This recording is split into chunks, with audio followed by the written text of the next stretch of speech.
I wanna feel the metamorphosis and cleansing I've endured in. My shadow, change is coming through. Now it's my time, listen to my muscle memory. Contemplate what I've been clinging to. 46 and 2 ahead of me. I choose to live and to grow, take and give and to move, learning, loving in my own chaotic, insecure delusions for a peace to move through. I wanna feel the change just come in me. I wanna know what I've been, I wanna know what I've been, I wanna know what I've been hiding. In my shadow, changing, stretching up and over me. Soften this old armor, hoping I can clear the way. By stepping through my shadow, coming out the other side. Step into the shadow, 46 and 2 are just ahead of me.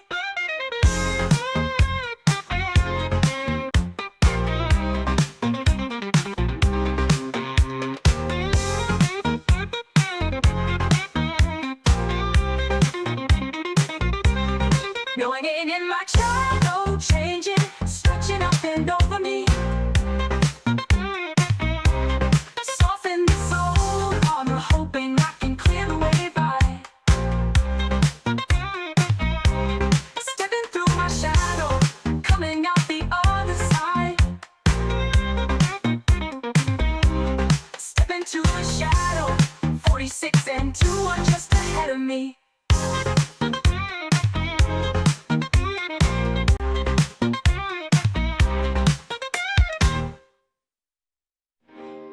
See my shadow changing, stretching up and over me. Soften this old armor, hoping I can clear the way. By stepping through my shadow, coming out the other side. Step into the shadow, 46 and 2 are just ahead of me.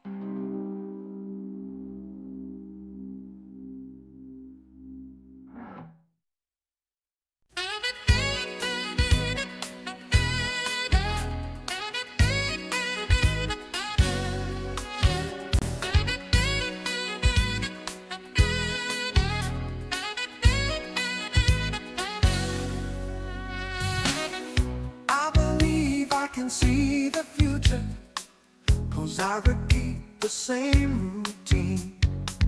I think I used to have a purpose, then again that might have been a dream.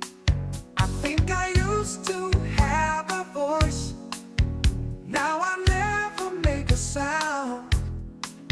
I just do what I've been told, I really don't want them to come around. Oh no. Every day is exactly the same. Every day is exactly the same. There is no love here and there is no pain. Every day is exactly the same.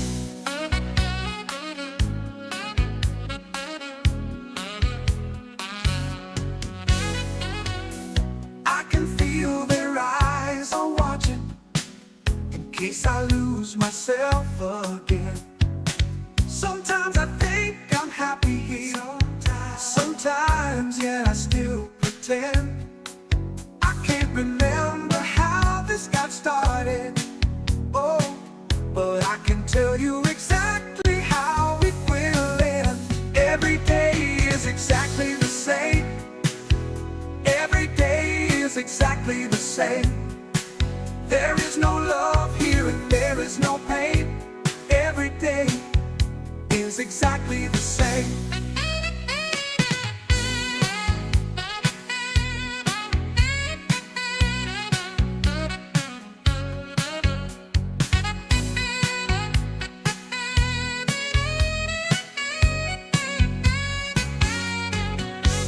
I'm writing on a little piece of paper. I'm hoping someday you might find. Well, I'll hide it behind something they won't look behind. I am still inside. A little bit comes bleeding through. I wish this could have been any other way, but I just don't know. I don't know what else I can do. Every day is exactly the same. exactly the same. There is no love here and there is no pain. Every day is exactly the same. Exactly the same. Every day is exactly the same. Every day is exactly the same. There is no pain. There is no love here and there is no pain. Every day is exactly the same.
This is XboxEra.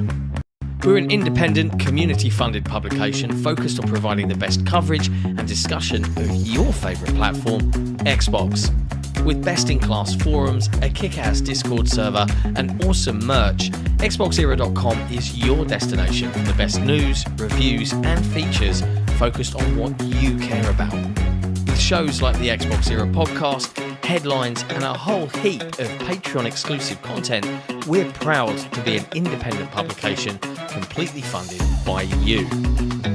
If you value having an outlet truly focused on your preferred place to play, you can become one of the cool kids by supporting us directly via Patreon. Just head to patreon.com/XboxEra. You get cool swag and awesome perks, and we get to keep doing what we do. Become a part of the best Xbox community on the internet and help us grow even larger. Thank you for your support. Everything XboxEra does is only made possible by our community and the growing army of incredible Patreon supporters. Our executive producers and MVPs are an amazingly generous bunch, only shown up by the incredible support of our grand benefactors, Cryat56 and Assassin Entertainment. All of this under the watchful eye of our lovely XboxEra CEO, Torn Raptor. This community is the best one on the internet, and we'd love for you to be a part of it. Just head to patreon.com/XboxEra and pledge your support.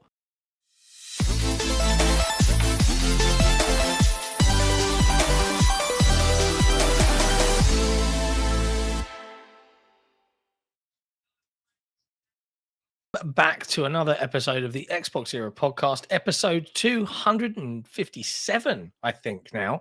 We're here to discuss the latest in gaming from across the video game industry, and it's been a week, let me tell you. But overall, we're focused on everybody else's least favourite platform, Xbox. That joke never gets old. Big shout outs to our wonderful Patreon and YouTube community, but particularly to our wonderful MVPs, executive producers, and especially our grand benefactors, Cryat56 and Assassin. And it goes without saying, of course, our wonderful CEO, Torn Raptor. as always, I am joined by the someone's added some notes here. Lovely, handsome, and incredibly buff Special Nick. It's 7 a.m, so very quiet. What's going on? What's going on? Welcome to Australian Daylight Savings Time. No, we're no longer on daylight savings they're time. back to standard. Yeah, sorry, wrong hemisphere. I gained an hour, so I had to get up at 6:30. Oof. If it makes you feel any better, bro, I was getting up at 4 a.m. for like a couple of years. So, you know, Wasn't that long? I assure you it was.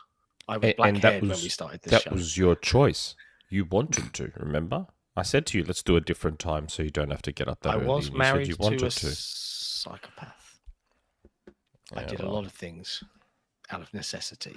Anyway, Jesse's here as well. Let's not get serious. Hi, Jesse. Hello. And of course, hello everybody in the chat. What a week in video games. I didn't think that anybody could even come close to the absolute dumpster fire of a console announced that was 2013 Xbox One. I don't think that was a dumpster fire. No, like generally. Not, you know what I mean? Just generally. Yeah, generally. The TV one that was before, and then people ignored how actually good the launch all the games was. were. Yeah, and all the functions ended up being. Yeah, exactly. But anyway, we are going to get into, obviously, because Nick's here, it's a very Nintendo-focused episode today. It's a Nintendo-focused industry this week. It is, yeah. Everybody's talking about it. But before we do that, of course, we like to talk about what we've been playing. And there has been a lot of Xbox-centric stuff to talk about this week. First off, a quick mention and shout out to the lovely Gyozo Baki, a.k.a. Fairy Empire 1, who flew out to Germany a couple of weeks back now to go hands-on with Doom the Dark Ages in Wiesbaden. Brought back, and I have to say, it was a pain to edit all of that footage. He brought back like an hour and a half's worth of glorious 4K. God, it looks good. Beautiful Doom the Dark Ages footage. And I had to kind of that game's going to be so good. Condense it down. But if you haven't watched the preview, or the 15-minute. Everyone has watched this preview, John. It's going to become the best performing video we've ever had, right? It's the second best behind when Kagemaru, it's kind of gone nuts.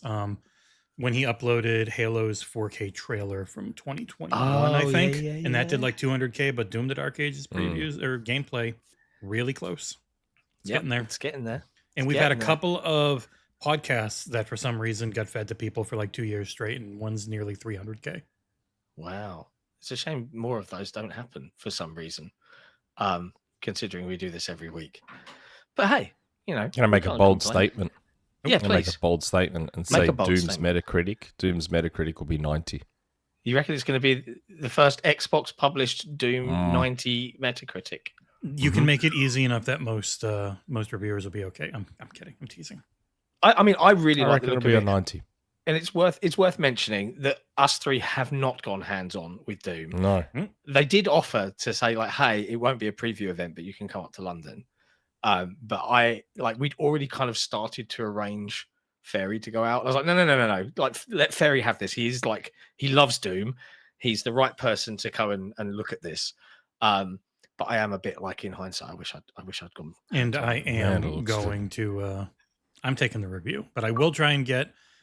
They're normally nice. We'll see how it is. You never know ahead of time. But if we're able to get multiple codes, and then I can get coverage like we did for Fairy on Assassin's Creed, where we got him an early copy, and he just put out a ridiculous amount of articles around it. Yeah. I would love to do that again. And it's worth. Assassin Entertainment. I didn't say the first ever Xbox 90 rated plus. I said Doom's first ever 90 rated plus, like Xbox owned Doom. That's all I said. I'm not saying that Xbox have never had a 90 plus rated game. They've never had one that counts. That's the last two generations. Having said that, of all the things like I really like about Doom, I feel there are a couple of concerns just from viewing the footage, and I feel like they're minor, and I'm assuming they're probably. You love minors. Wait.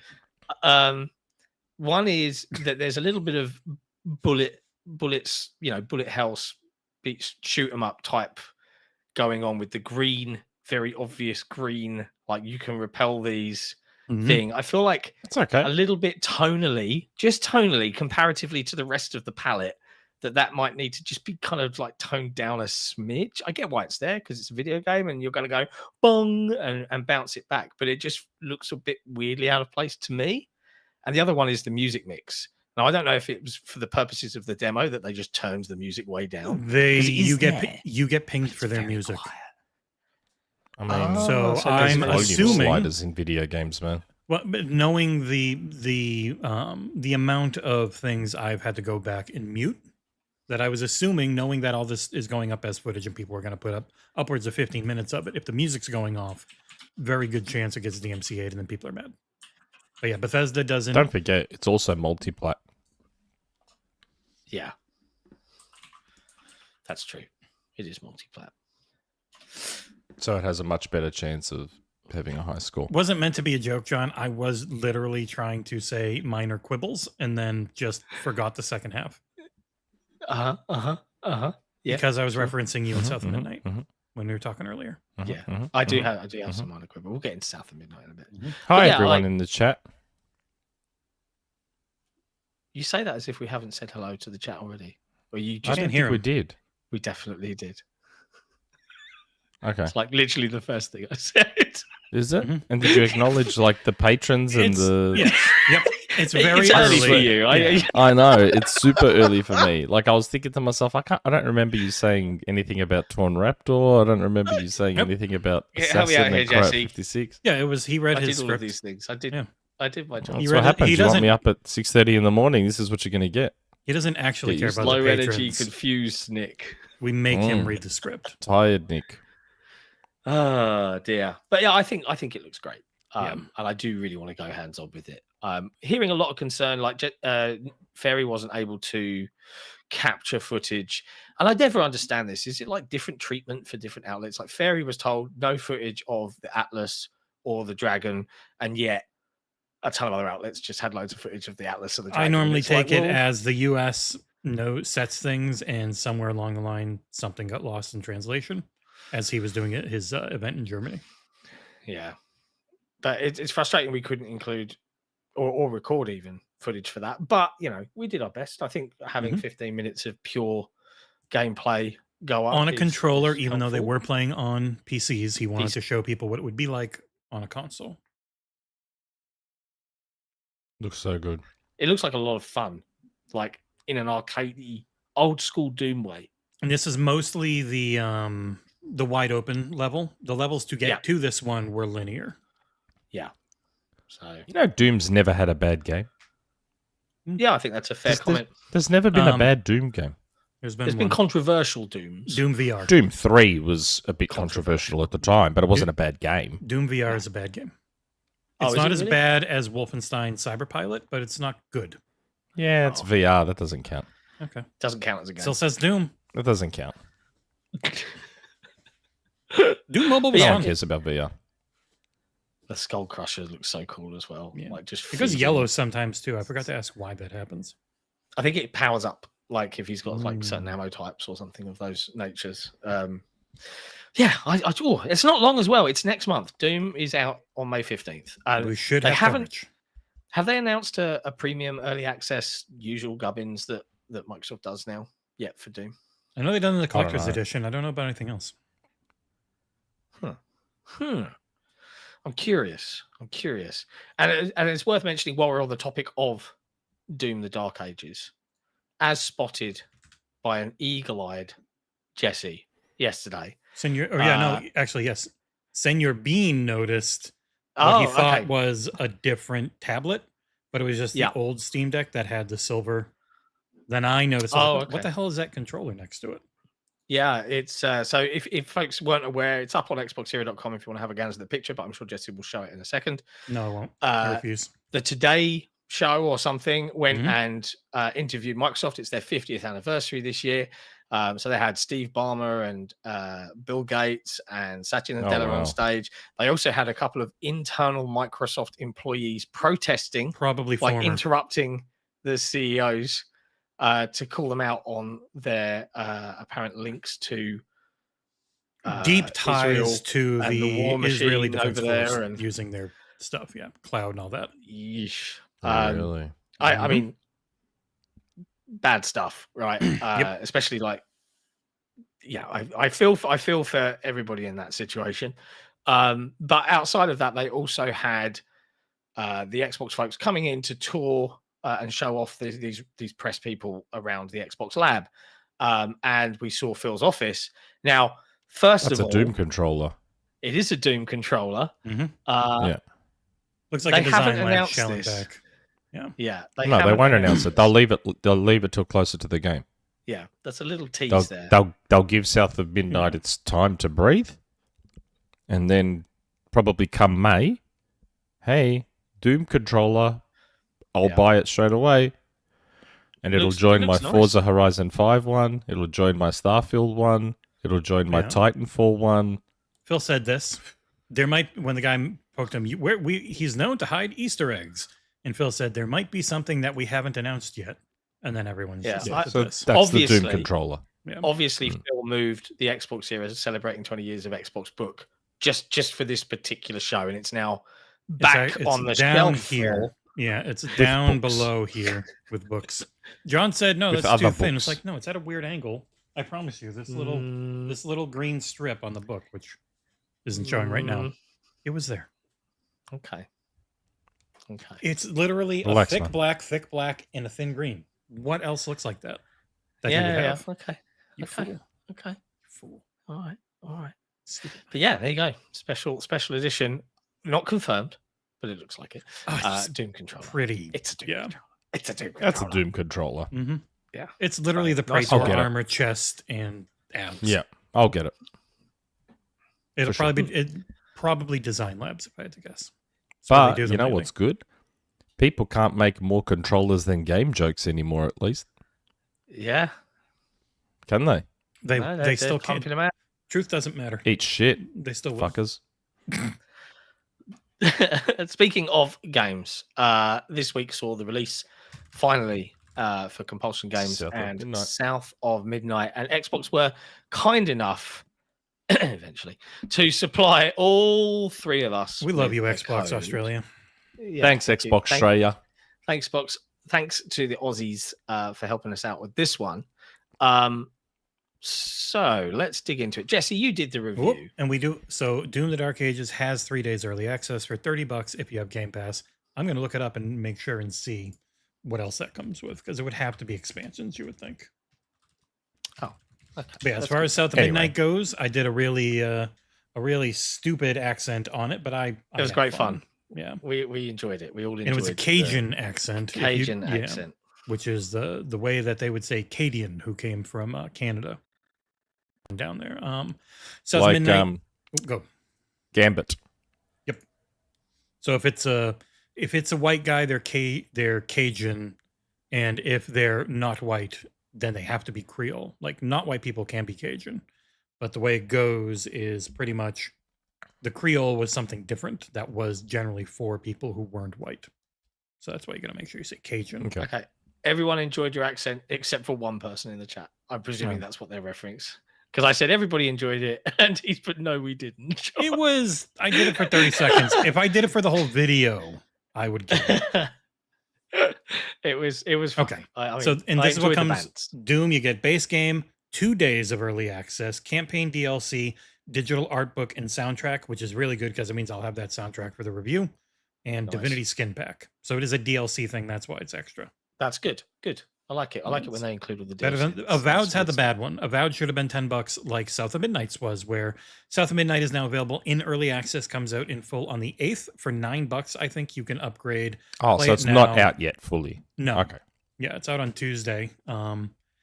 Amazing story game with okay combat and mediocre platforming. So if that doesn't entice you, I do think the story is fantastic. The music's amazing. The writing and the voice acting are really good. But the minor quibbles I think John and I both share are the combat's okay. It gets deeper and more interesting as you go on, but then the game's done by the time it starts getting pretty interesting. And the combat occasionally is very slippy. So like you'll go to jump on a ledge and then you just slip off a little bit and then you're fine. It's those little things, and these are like genuinely, I am nitpicking here, Compulsion, and I'm sorry to do it, but like I've said this before, and I wouldn't want to not like stay true to my my thoughts on these kinds of things. Like I said, with if your primary mechanic of interacting with the game is shooting, and you haven't nailed how it feels to shoot a gun in your game, we have a problem. And the biggest issue I have, and I agree with Jesse on pretty much everything, like I'm about halfway through, and admittedly I've had another game that I'm working on review that has completely just taken over my life, which is also coming out next week. It's also coming out next week on Game Pass. And I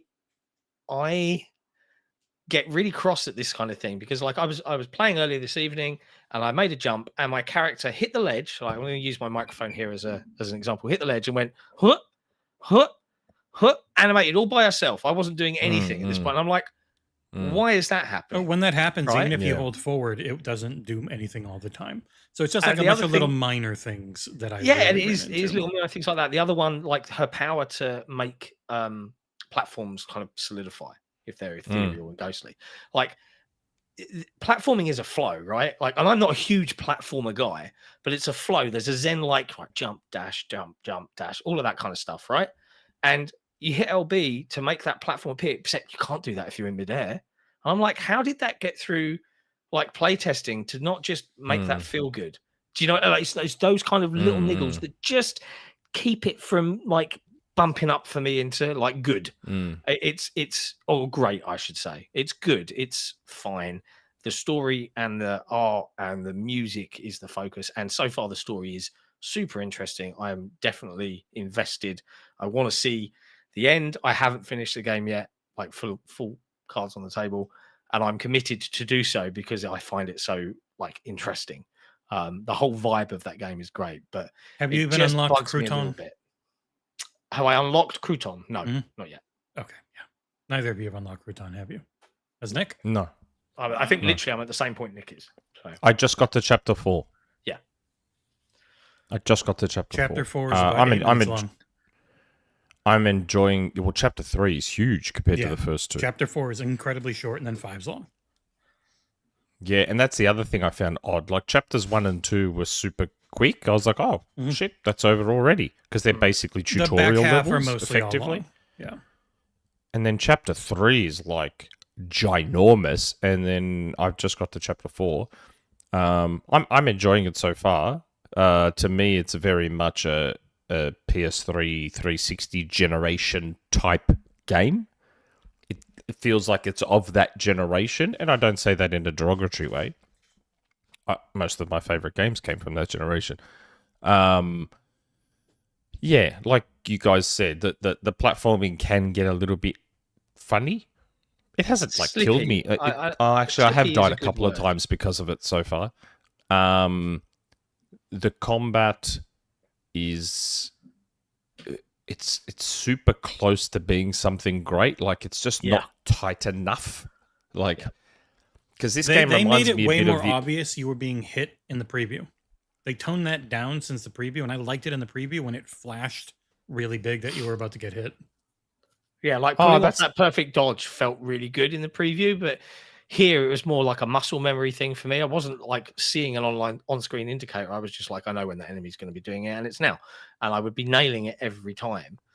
But yeah, like I agree with you, Nick. Like it feels like a bunch of those systems are like this close to like just elevating the whole thing. And it's, and I guess, from a pure gameplay perspective, let's put story to the side. I find that a little bit frustrating that they couldn't just nudge it over the edge. Having said all that, it is absolutely far and away Compulsion's best work thus far. Like it is. Oh, it is, and a it whole should be league above wherever they were. It's definitely the game that looks like it's going to, like, I would expect now that from here their next game will be that game where they nail everything, get it all right. Because I had guessed a 78 meta for this, and I think that's where it's sitting at the moment, 78. Yep. Which, again, for anyone who's not a fucking dickhead, that's a really good score. It's like, with the combat, so this game, I said from the start, reminds me of OG God of War, And it kind of is. It's like OG God of War if they gave OG God of War a free roam camera and full 3D camera as opposed to the fixed cameras. But the combat in this isn't as tight as God of War's. Like, I kept wanting to cancel the thing I was doing to be able to either dodge or block. Not block, there's no blocking. To either dodge or do something else. Like, I'm just so used to tight combat that allows me to cancel things and then switch to the other, but it just wasn't tight enough to really let me do it.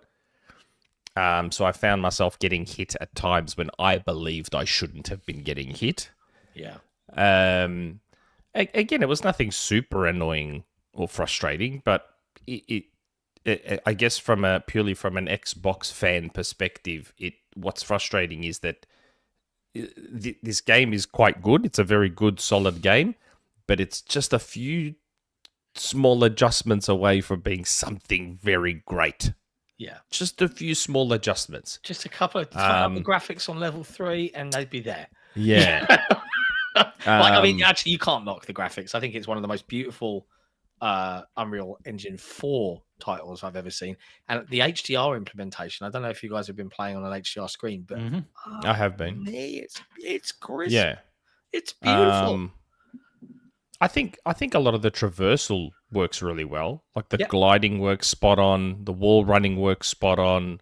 That's where I get really frustrated with the, like, you know, you're doing your jump, dash, and then you see that platform you need to materialize, and I have to get down on the ground. And then and there's that slight delay on making the platform appear. It's like, just make it instant, man. Just make it instant. You know what it's like when you've got it really well and you've got Hi-Fi Rush, because Hi-Fi Rush had pretty terrible platforming where the jump just never felt like you were going to go. You always felt like you were going to go further than you did in that one. In South of Midnight's like just in the middle of those, where it's not as bad as Hi-Fi, but it's not as good as like the best in the genre. It's close, which is I think that's why we're nitpicking, right? It's because it is so close to being something truly great. Yeah. And because I can't talk to Nick about the story no matter what, and John hasn't gotten there, and most people haven't played it yet, so you can't say much. But I've seen some bits and pieces and some discussion online. You know, like I'm not a fussy person about spoilers, and we won't spoil it for anybody still playing right now. Right? Appreciate the game's in early access. You know, the story thus far that I have seen, as I said, I'm super invested in. I just gave you a spoiler about a game I can't even say I have. I know. I know. God damn. I know. I saw some creators. And I'm not going to name names. There feels like a little bit of bad faith engagement fun around this game. No. Shock horror. This is the only game. Funnily enough, outside of the Doom: The Dark Ages preview, this game has been the first one in a while to bring shitheads in. Yeah. Which is unpleasant. But I think it from what I understand, and from some of the sort of spoilers I have read already, I think it tells a very important story. It does not shy away from the real societal issues of the American South, where life is can be amazing, but since its inception has been horribly class and other obviously racial type of warfares of just, there's a lot of really bad history here, and the game's not going to pretend it doesn't exist, and that just makes people mad. And I admire them for that. I think that's a really unique angle to take. It is a game that I think 20 different studios worked on, including the big mean evil one, Sweet Baby. They're right in the credits. I know. Dun dun dun. Almost like having American people of color and people who are from the area to try and help you tell the story. And then a lot of people I know that live down here where I am are like, holy shit, this is like Michael Hytham, who did it for IGN. He grew up in that area, which I don't think a lot of people know. And he's like, yeah, this is one of the best, if not the best representation of the area. It's just not something shown that often in games. It was in like Red Dead Redemption 2. I like the summary that YouTube member Nisa has just put in the chat. The whole story is about generational trauma. Because, you know, as a weaver, Hazel is repairing deep hurt. Jesus Christ. Nick. What? Nick just went, oh, because he's skipped a little bit. I mean, like, I'll say this just real quick. Cutscenes.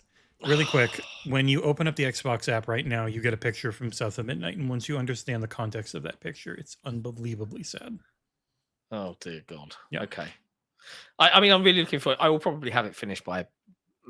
Actually, You can do it in a night. The environmental sound effects are amazing. Yeah. Dude, Walking is there through not the even swamp. a little bit of you that wants You know, to like be able to talk about the story and Legit, I was hearing some of the sounds because I was playing with headphones on, and I was hearing some of the sounds, and I actually thought they were coming from outside my house. Mm-hmm. I had to take the headphones off to see if what I was hearing was from within the game or outside my house, because we have like possums and shit that run around. We have possums and bats that fight in the tree out the front in my front yard. And like, I'm sitting there, I'm like, wait, is that the game or is that outside? I'm like, what the hell is going on here? It was actually the environmental sound effects are very, very good. I mean, I want to clarify a couple of things. Like, I'm seeing people discussing Sweet Baby Inc. Thankfully, not like douchebags in the chat, but just having a discussion. To clarify what Sweet Baby Inc. is, it is a consultancy company that comes in and makes sure you're not being a dick to whatever you're talking about. That's it. John, they don't go, hey, you should make that character this or any of that crap. They don't do that. They just say, hey, this is how you should talk about these things. If you're going to talk about these things, this is how you should reference them. And here's what's respectful and blah, blah, blah, which is fine. It's not that big a deal. Also, ignore the chuds. All right. Go write some news, John. Tickets. It's nothing enormous. It's just a game coming to Game Pass that they announced today. Okay. Is it on It's just EA Sports NHL 25. Okay. All right. It'll just be a I'll quick one. jump on it. I'll jump on it while we're talking. Okay. But yeah, Nick, the other thing I wanted to say, and I'll bounce off and then let you wax lyrical. Is there not a small part of you, like bearing in mind, you can grasp some of the themes that they're going to be dealing with in South of Midnight, right? Is there not a small He couldn't grasp part of you, adolescence. considering the wonderful presentation that they've put together to tell this story? This is not just a tiny little spark of you inside you, deep, deep, deep down. Now he's broken. Wants to see it. Right now, there's like a whole studio of compulsion people like who watch the show and be like, And I would tell them, go back to the you talking to Nick about adolescence. And be like, yeah, no, oh he's not- God, he's no, not gonna I get don't it. want to relive that fucking No. conversation. He's not going to get it anyways. It's fine. It's not about not getting it. No, you didn't It's get just that. about- You didn't get that show. I did. No, you didn't. I did get it, Not at all. but I did. Not even a little. 100% got it. Nope. It just didn't deliver what it wanted to say properly. That's all. And I just What do you think think, 4 John? episodes did it a No, disservice. I would like to talk about Halo, the TV show, if we're going to talk. Mhm. How about But how yeah, long- South no. of Midnight. South of Midnight is a very solid, good game. It is a very solid, good game. That is what I would say about it. Yeah. I'm enjoying it. I think it Um, nails its $40 price point. Oh, is that how much it is? It's Yep. only $40. Yeah. They're not a okay. huge studio. Like the same way Ninja Theory didn't become huge to do Hellblade. Like people want to complain and say, "Oh, how come they're not having their God of War moment?" And it's like because that's not sustainable. Actually having like the studios all have to pay for themselves within Microsoft. And so you got to keep your scope right. You've got to aim right. You've got to try and sell it on multiple places that you can. Like it's a very different thing. The only negative I would say about it is it does not seem to have the Xbox cloud save stuff built into it like Avowed and Indie did. But again, it is a smaller studio. So who knows?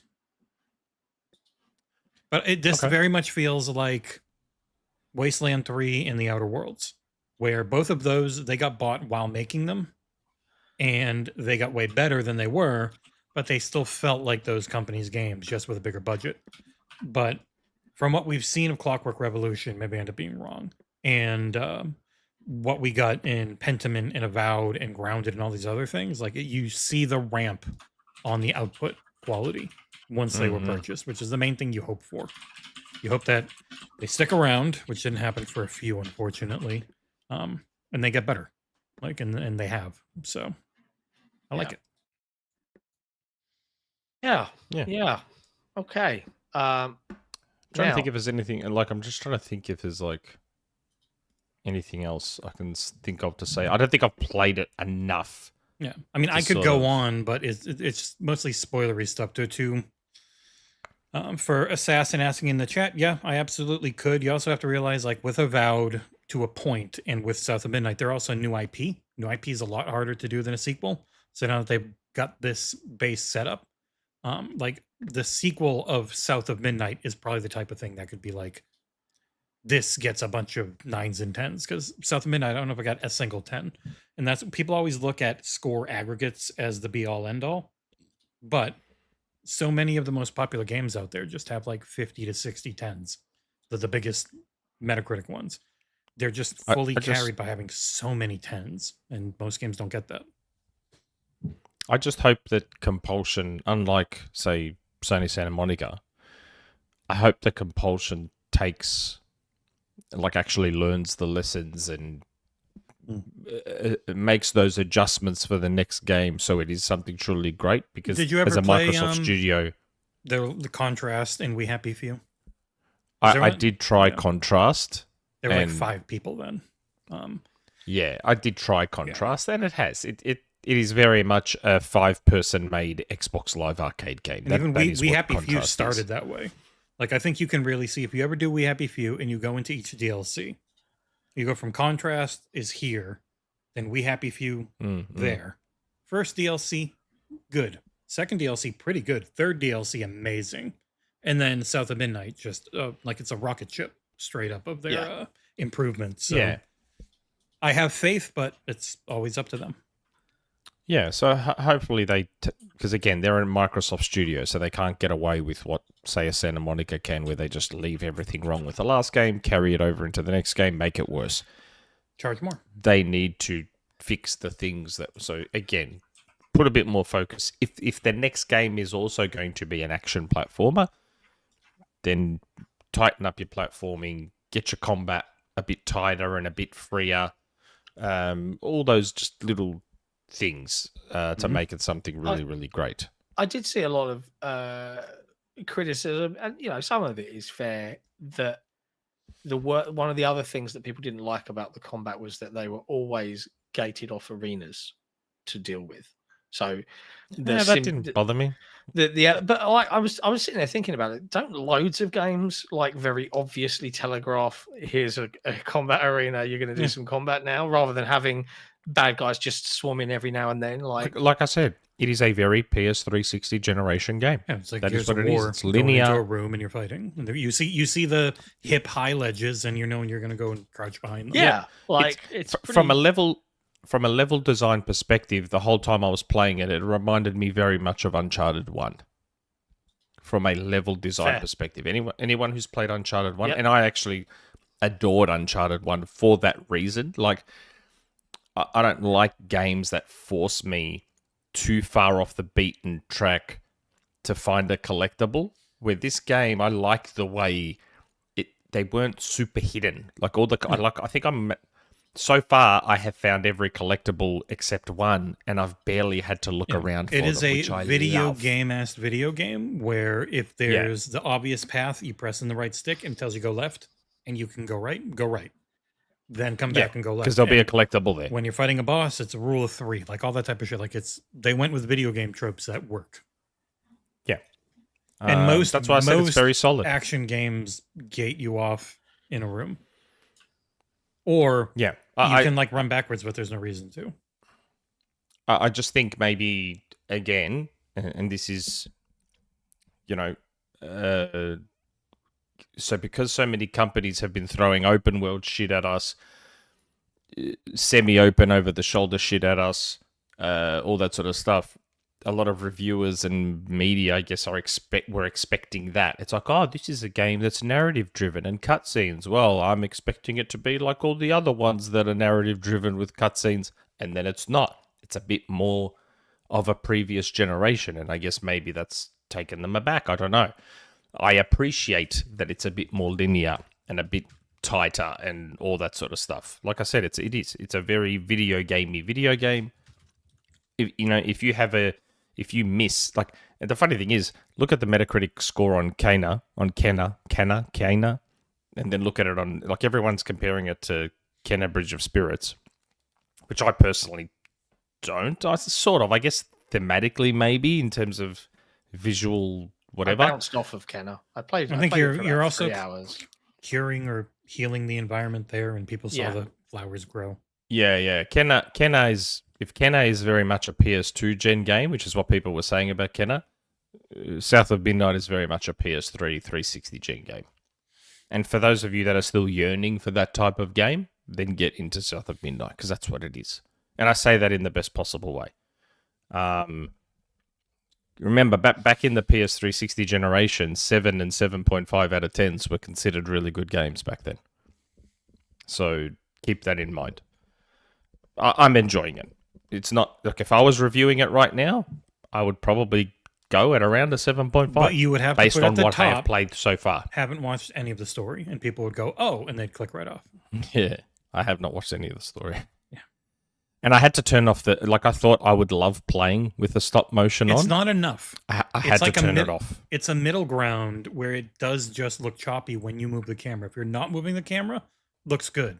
But the moment you're moving the camera and the camera's moving super smooth, it's weird because it's not stop motion enough. Like in the locked off camera jarring. scenes during cutscenes, you would know. But when the camera's locked off in cutscenes, it looks really cool. Yeah. But yeah, give it a go, guys. It's on Game Pass. Yeah, On Tuesday. comes out on Tuesday. And doesn't Game Pass look real good these days? My goodness. If it didn't look good before, it sure looks good now. Do you know what? I was sitting. I had to go visit the mother-in-law today, and I say that in a My apologies. sentimental way. She's not actually my mother-in-law, but she's my partner's mother. And we were driving back, and we got stuck in traffic at Dartford, and it was shit. But I was sitting there, and I was thinking, oh, I think it might be time to write another opinion piece about where Microsoft need to really do better at showing the value. And I saw a really interesting discussion online, people talking about Game Pass, and it was like, value isn't sexy. And I was like, that is so accurate. Like you, me, everybody in this chat that is a Game Pass subscriber would quite happily wax lyrical about how great the service is in general for a variety of reasons, mostly that we get so much to play and there's so much variety, right? But a lot of us and our audience are what I would call the hardcore gamer that likes to play lots of different things, lots of times. But trying to describe that to an, let's use the phrase, a normie, right? Casual. And be like, hey, Game Pass is this thing. It's not out there. And, you know, you think about where Microsoft's subscription service is kind of 30 million, and then it's just peaked, and we don't hear anything about it. Like, where are you? Are you growing? And, you know, the last big growth they kind of had was like, they think that they talked about, and keep me honest here, was Starfield. When that came out, they kind of talked Call of about Duty, how well it did. Black Ops. Oh, Call of Duty. Sorry, yeah, thank you. That's why I said keep me honest. But like, it's hard to make value sexy. And I was thinking a little bit about like some of the things that Microsoft need to do to kind of speak a little bit more confidently and proudly about the service that they've built, because it is genuinely great.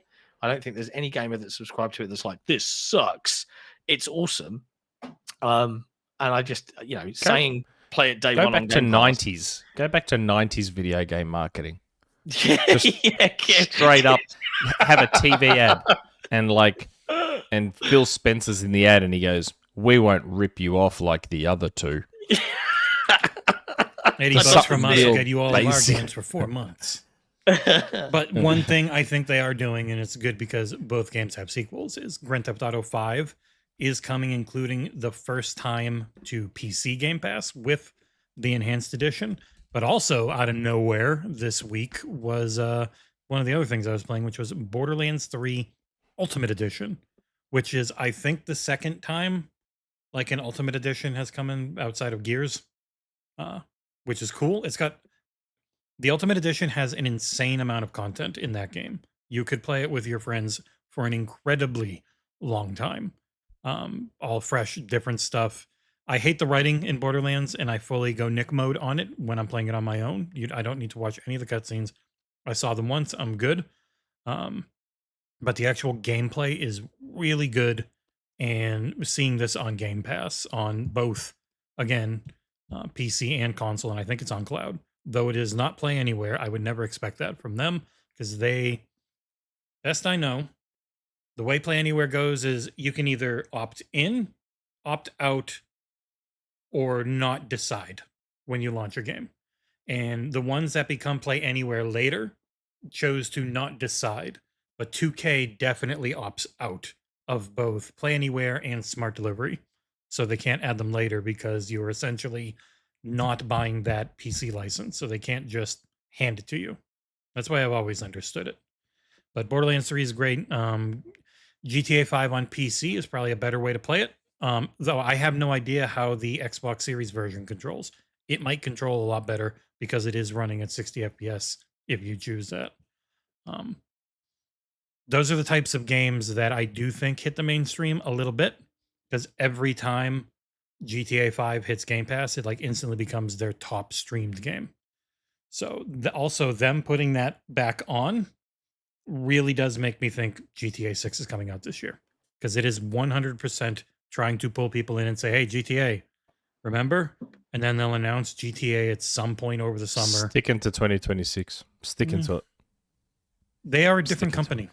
Old Rockstar, I agree. But it seems like the people who work there actually like it now. That's how you know it is a different company. Because before it was a death march to get to Red Dead Redemption and GTA 5 out. And now, you don't hear anything. And people love going to Schreier, so you'd probably hear something if it was bad. Now, where do we start?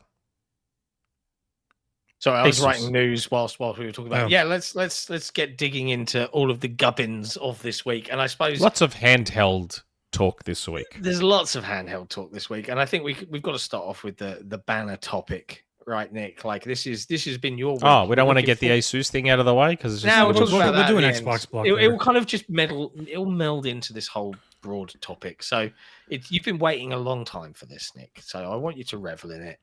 You wake up. all right. You wake up. Yeah, in I Australia. didn't stay up till 12 o'clock at night to watch it. And I'm curious. I haven't spoken to you since the reveal, right? I haven't like we haven't caught up. Like this is the No. first time we're all sitting down and chatting. Mhm. And I just want to caveat this before I continue writing this news piece. Jesse and I live streamed the Nintendo Switch 2 Yes, Direct. and you've right? also done 2 podcasts since then. yeah. So now it's my time to talk. It's your time. Well, we did one. It's my But time. I think, I thought, and I won't speak for Jesse, but I thought I didn't think much of the show. Now, John, and for people who are going to yell, John is coming at it from someone who's not a big Nintendo first party guy. I did not have any Nintendo nostalgia. Yeah, and had my take was people who like Nintendo, that's a solid show. They're going to be happy. Yeah, but for me, it was like, okay, so there's a bunch of worst performing older ports of games that the majority of hardcore gamers have already played. Okay, sure, be excited. And then they've got like 4 things, but there are a bunch of things in there that I just look at and I think like, who's thinking this stuff? Like, I will get into it, but I'm curious, All right. what was your take, Nick? How So did you feel when you woke up? and this- caught up? This needs to be broken down into two major parts, right? Okay. The first part of the discussion needs to be just what was shown. The console, the games, features, this, that, the other. The second part of the discussion needs to be around pricing. The show, Because they're two and very then everything after the show. they're 'Cause two even if very, it- very separate discussions. If you thought the show was like an 8, it just hit everything for you, even a 9. Like, oh my god, I love Kirby So- Air Riders. We're getting a sequel. The after part, the rest of the week probably soured that. Also, please remember that anything I say is coming from the perspective of anyone who watches this show will know. I loved Xbox One. I loved everything about Xbox One. I also bemoaned the fact that we didn't get the original Xbox One. Remember, that's the perspective I'm coming from. So, in terms of what Nintendo showed, I basically got what I wanted. I wanted a Nintendo Switch that could play Fortnite and Rocket League at 1080 60 / I didn't think 120 was going to be a reality, but nice surprise, 120 as well. So I've got my handheld that can natively play Fortnite at 1080 60 or 120, which is great. 120 Fantastic will stuff. definitely kill your battery real quick. Because it will have worse battery life, they said. So that was a very good start. Got Mario Kart, which we all knew. I teased it Grubsmas 2023 when I speculated that Mario Kart would be a launch title. Metroid Prime, as we spoke about literally last week, we were like, well, Metroid Prime 4 is going to be a prime candidate for being that cross-gen. Here's the Switch 2 version. Here's the Switch version. Hey, hey, hey. That's exactly what they did. I thought, again, we said last week, they'll probably go the Sony path and charge a fee for an upgrade. We said that last week. We're like, they're not going to do it the Microsoft way. They're going to do it the Sony way. Hopefully a small upgrade fee. They haven't given prices for those, have they? For those upgrades? I've heard anything between 10 or 30. No, nothing confirmed. I don't know what's true anymore. I do believe, I'm of the belief that some of the games, if you subscribe to Nintendo's online, you just get those upgrades for free. Okay, and the Zeldas. They said some games like ARMS and some other ones will be free. Like they won't have it. Oh wow! So I've got ARMS. Okay. I only think they're doing Nintendo ARMS. Switch 2 versions when they have DLC being made for them. Okay. Because you're buying the bundle, you are buying the Nintendo Switch 1 cart, and then in the box is a DLC code for Is a code. 2. Yeah. Which is okay. Cameras are back. Isn't that funny how much shit Microsoft got for a camera? I mean, look, they're not bundling the camera. They're not forcing the camera, at least. Yeah. It's a less forceful Xbox One reveal because like they had smart glass. It's a less aggressive Xbox smart glass, One. game sharing, microphone, camera. Like they've got Yes. pretty much everything they had. I loved smart glass, so I'm Paid not going to voice chat. complain about smart glass. Paid voice chat is disgusting, but again, we'll talk about pricing stuff later. Well, also when they're showing that the microphone on the Switch, did not sound good in those clips they were using when you heard people talking. I don't know. They seem to be confident. The Switch supports Bluetooth, so I'm going to guess the Switch 2 does, and then that opens up almost every headset to it anyways. Well, they seemed confident that the built-in mic would be okay, but then so was Sony. Sony was confident the built-in mic would be good too, and it's trash. It's great for hearing people yell at their kids when you're playing Call of Duty and stuff, and you don't want to. Yeah, the built-in mic in the DualSense. Hey, look, they're showing the paid for button. I mean, great. Again, I totally understand why they're doing voice chat. Like, what everyone watching has to remember is, and I get it because we're all in our little bubble, and gamers of a certain age like us are generally entitled pieces of shit, and I put myself in that too. And we forget that a lot of the things Nintendo will show aren't for us. Like, when I saw the way the voice chat was, and everyone's like, oh, that's Discord. And then I was thinking, why the fuck would I want to lose screen real estate to see the people I'm chatting to at the bottom, right? Why would I want to do that? And then I remembered my kids. And when I watch my kids play games, that's basically how they play their games. They've got the iPad next to them on a video call, or they've got like that. That's how they play their games. So I'm like, okay, that's who Nintendo is showing that to. It's showing it to the kids, and there's their face on screen with their friends playing Mario Kart. I'm like, that's who it's for. Did Nintendo learn nothing from Uno and Xbox Live? Did they learn nothing about protecting the kids? No. They've got mushroom detection. You'll be fine. So just when you see stuff like that, as hard as it is for us, try and remember who that's for. Yes, it's shit that the screen goes smaller and then you see these fucking Discord chat window things at the bottom. Just put Discord in there. Like, seriously. I was happy in terms of what was being shown for what it was. I was mostly happy with what we got. And as someone who did love Xbox One, I was less outraged over what I saw. I copped so much shit for loving Xbox One. Well, I'd be a hypocrite if I said I didn't love Switch 2. I'd be a bit of a hypocrite, wouldn't I? They were properly iterative here. Like, it's a better screen, like HDR. It's all I was expecting. Do 4K output. Like, all the boxes were checked by this presentation. Yeah. Everything I was hoping. It's all I was expecting. I think when you're using those Joy-Cons, I mean, I'm concerned that they didn't mention Hall effect. No, the and when Joy-Con quizzed, they still wouldn't joysticks? confirm. They make I'm too like, much money. seriously, with that. guys? You Like, got to think. You got seriously? to remember. Like, I think Jesse made this point, and I'm just stealing it from him to appear Mhm. clever. A lot of the mainstream platform holders won't put Hall effects into their bog standard pads because They want them to break down. yeah, it's forced It's their biggest moneymaker. obsolescence, Yeah. right? It's like why do Microsoft make so many pads? I'll tell you why. Because they make a lot of money off of all the pads. That's just how it is. And adding Hall effect and better parts means your pad won't die. Means you won't buy another pad. Well, and also, funnily enough, regular Hall effects break all the time. Now they don't get drift; they do break. Yeah. That's why Razer actually made their own that are known for not breaking. But like actual Hall effects will just break and not work anymore. So they're not perfect.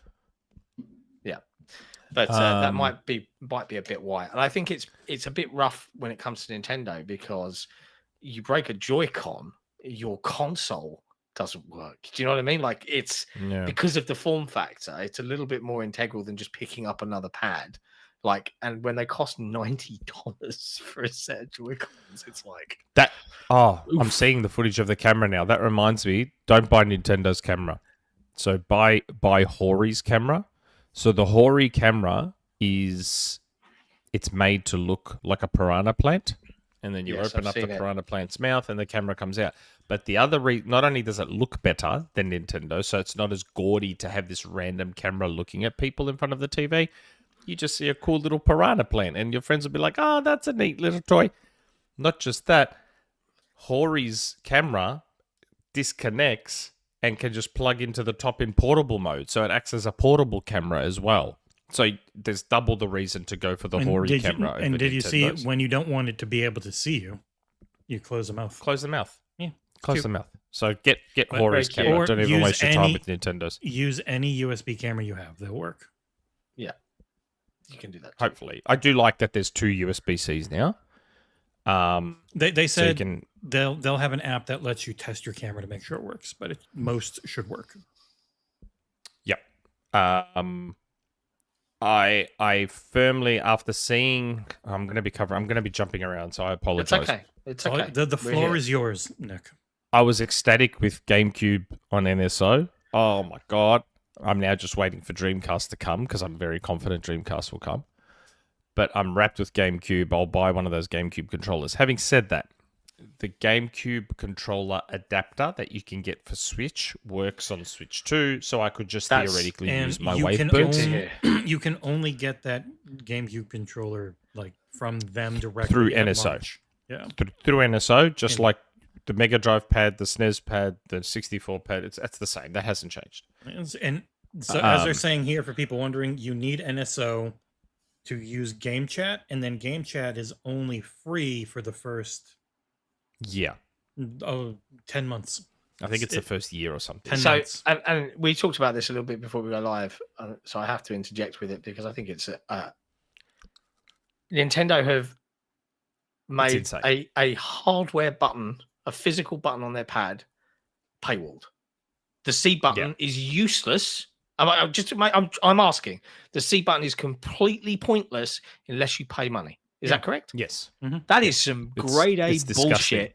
And if Yeah, it's any disgusting. other platform holder did it, they would Yeah. be fucking dragged over the coals for it. I reckon even Sony might cop it for that. That is just. I mean, Microsoft would be, oh my god, imagine if it was Microsoft. But even Sony would probably cop a fair bit of shit for something like that. That's fairly disgusting. it is gross. Like Um, that is obscenely not okay. Again, Like- it's arguably the least of my issues. I pay for Nintendo Switch Online, and while this isn't justifying it, Nintendo Switch Online is extremely cheap comparative to the other two. I'm Wait curious until they up- what Game Wait Chat until they will change the cost. price. Then they up the price. How much do you think Game Chat will be once it's not free anymore? Yeah. Surely, but wait, we don't know if you're going to be able to pay for Game Chat on its own. Well, they said it I requires thought they're just NSO. making you subscribe to NSO. Yeah, they said Game Chat requires NSO. Yeah, so NSO is like what, $30 a year? It was It's very $4.99 a cheap. month, I think, isn't it? Something like that. No, they do it $3.99 per a month? year. And I will you think. I need don't think game? they do And it if per you month, do they? have the family plan, do you do family plan game chat, or does every person then have to do game chat? We don't know. No, they're pretty good about the family plan stuff. Oh, But and yeah. also you need NSO plus expansion pack, and then you get the Zelda Switch 2 versions. Yeah, and GameCube as well. GameCube's part of the plus. Yeah. I did love notice showing Brit say HDR no off whenever on OLED. HDR video. Yeah, So yeah. dumb. I noticed Brit said no OLED. That is weird. Again, that's Nintendo ripping everyone off because they're going to sell the OLED edition later down the track. Having said that, apparently the reports from the hands-on events are saying that they reckon the screen vibrance on this LCD appears to be better than the OLED of the base Switch. Yeah, depending on Again, the that's just- luminance. But it's like the Legion Go's LCD is one of the best I've ever seen. It's almost as good as the Steam Deck OLED. It's not quite there, Yeah, so but there are amazing guess- LCDs out there. yeah, so I guess it's a high quality LCD. Hopefully, oh god, there was so much. I'm trying to. Yes, so using those Joy-Cons as a mouse, because I'm seeing that footage now, looks like it will break your hands after an extended period. The thing, So- and I called this out when Jesse and I were watching it. Like, think about what the Switch is. It's a portable console, but they're suggesting that, and apparently they someone I think The Verge interviewed it. They went and played it the hands-on, and Nintendo reps were like, "Oh, you can do it on your legs." But only if you're wearing certain types of material. And I'm like, have you guys thought this through? Like, nobody is going to be sitting there. Oh, I've got Yeah, a I know. table nearby. It's just not happening. Like this There's a lot of this is one Xbox those One about features. this. Yeah, There's a lot of Xbox One about this whole console reveal. A lot of Xbox One about it. And it's weird because it was so delayed, yet it still feels I think incomplete. Yeah, that's what's thrown me, right? And Yeah. we'll talk about the games themselves in a sec, but fundamentally, we were like hearing that the Switch 2 was going to be announced in 2024, late 2024, 2025, and then we're here, and I'm like, okay, so you've got four first party Nintendo games. We've got Donkey Kong Bonanza, the mouse one with the basketball thing, Dragon Drive or whatever it is. You've got Mario Kart World Tour or whatever it is, and what's the fourth one? Is it the remake from Koei Metroid Tecmo? Prime. Oh, it's Metroid Prime. Okay, Metroid Prime. there was a Zelda. There are things they Hyrule have Warriors. for this I think there's a year, Hyrule yeah. Warriors type game. Yeah, And Metroid But, Prime like- still doesn't have a date or anything. But that's it, and I'm like, it's launch. I thought it was launch. Oh, was it? Why am I thinking it wasn't? Yeah. Metroid Prime 4 is launch. I'm just surprised that Um, there's so little. And people will be like, "There's loads. There's know. loads of third parties." And I'm like, Yeah, "Yeah, but you got to remember, again, John, you have to understand. Everyone's just going to get Mario Kart and play I know, Mario I know. Kart. It doesn't matter. They don't need 57 games at launch. I know. Third parties will I know. fill that gap. yeah." Like, again, get out of that hardcore gamer. Oh, there's got to be 74 first party games I at launch. wouldn't. No, I there would, doesn't. I'm not saying that. I'm not saying that. And I wouldn't. Have Everyone's picked- just going to buy Mario Kart. I would. And then buy the that. hardcore will get Metroid Prime 4, and a few will get Kirby, and that's Oh, that's it. the other one, Kirby. Yeah, thank you.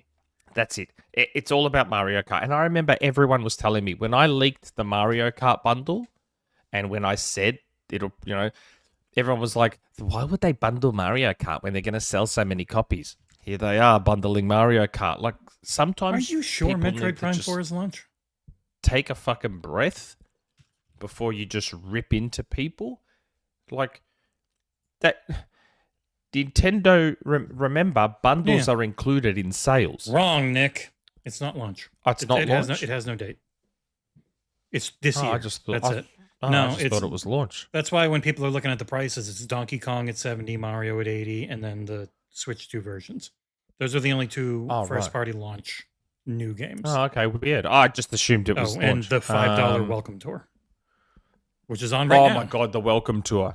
The welcome tour, yes. The that's- most obvious should be a pack-in, but Nintendo. are How is packing this it in. not a pack-in? I will never understand. That is insane to me. Like, 1-2 Switch should have been a pack-in, but at least it's a game. It is a game. Like 1-2 switches. People say like there Wii there Sports. are a lot of mini games in this, but the package here just feels like a tutorial. It's your a manual. virtual tour. Yeah. It is a virtual tour of the console. And the funny thing is, Astrobot is kind of a virtual tour of the PlayStation 5 and PlayStation history, and Sony packed that in. Yeah, And it's that's just a fucking amazing game. Yeah. That's an incredible game. Asterisk Playroom. You mean?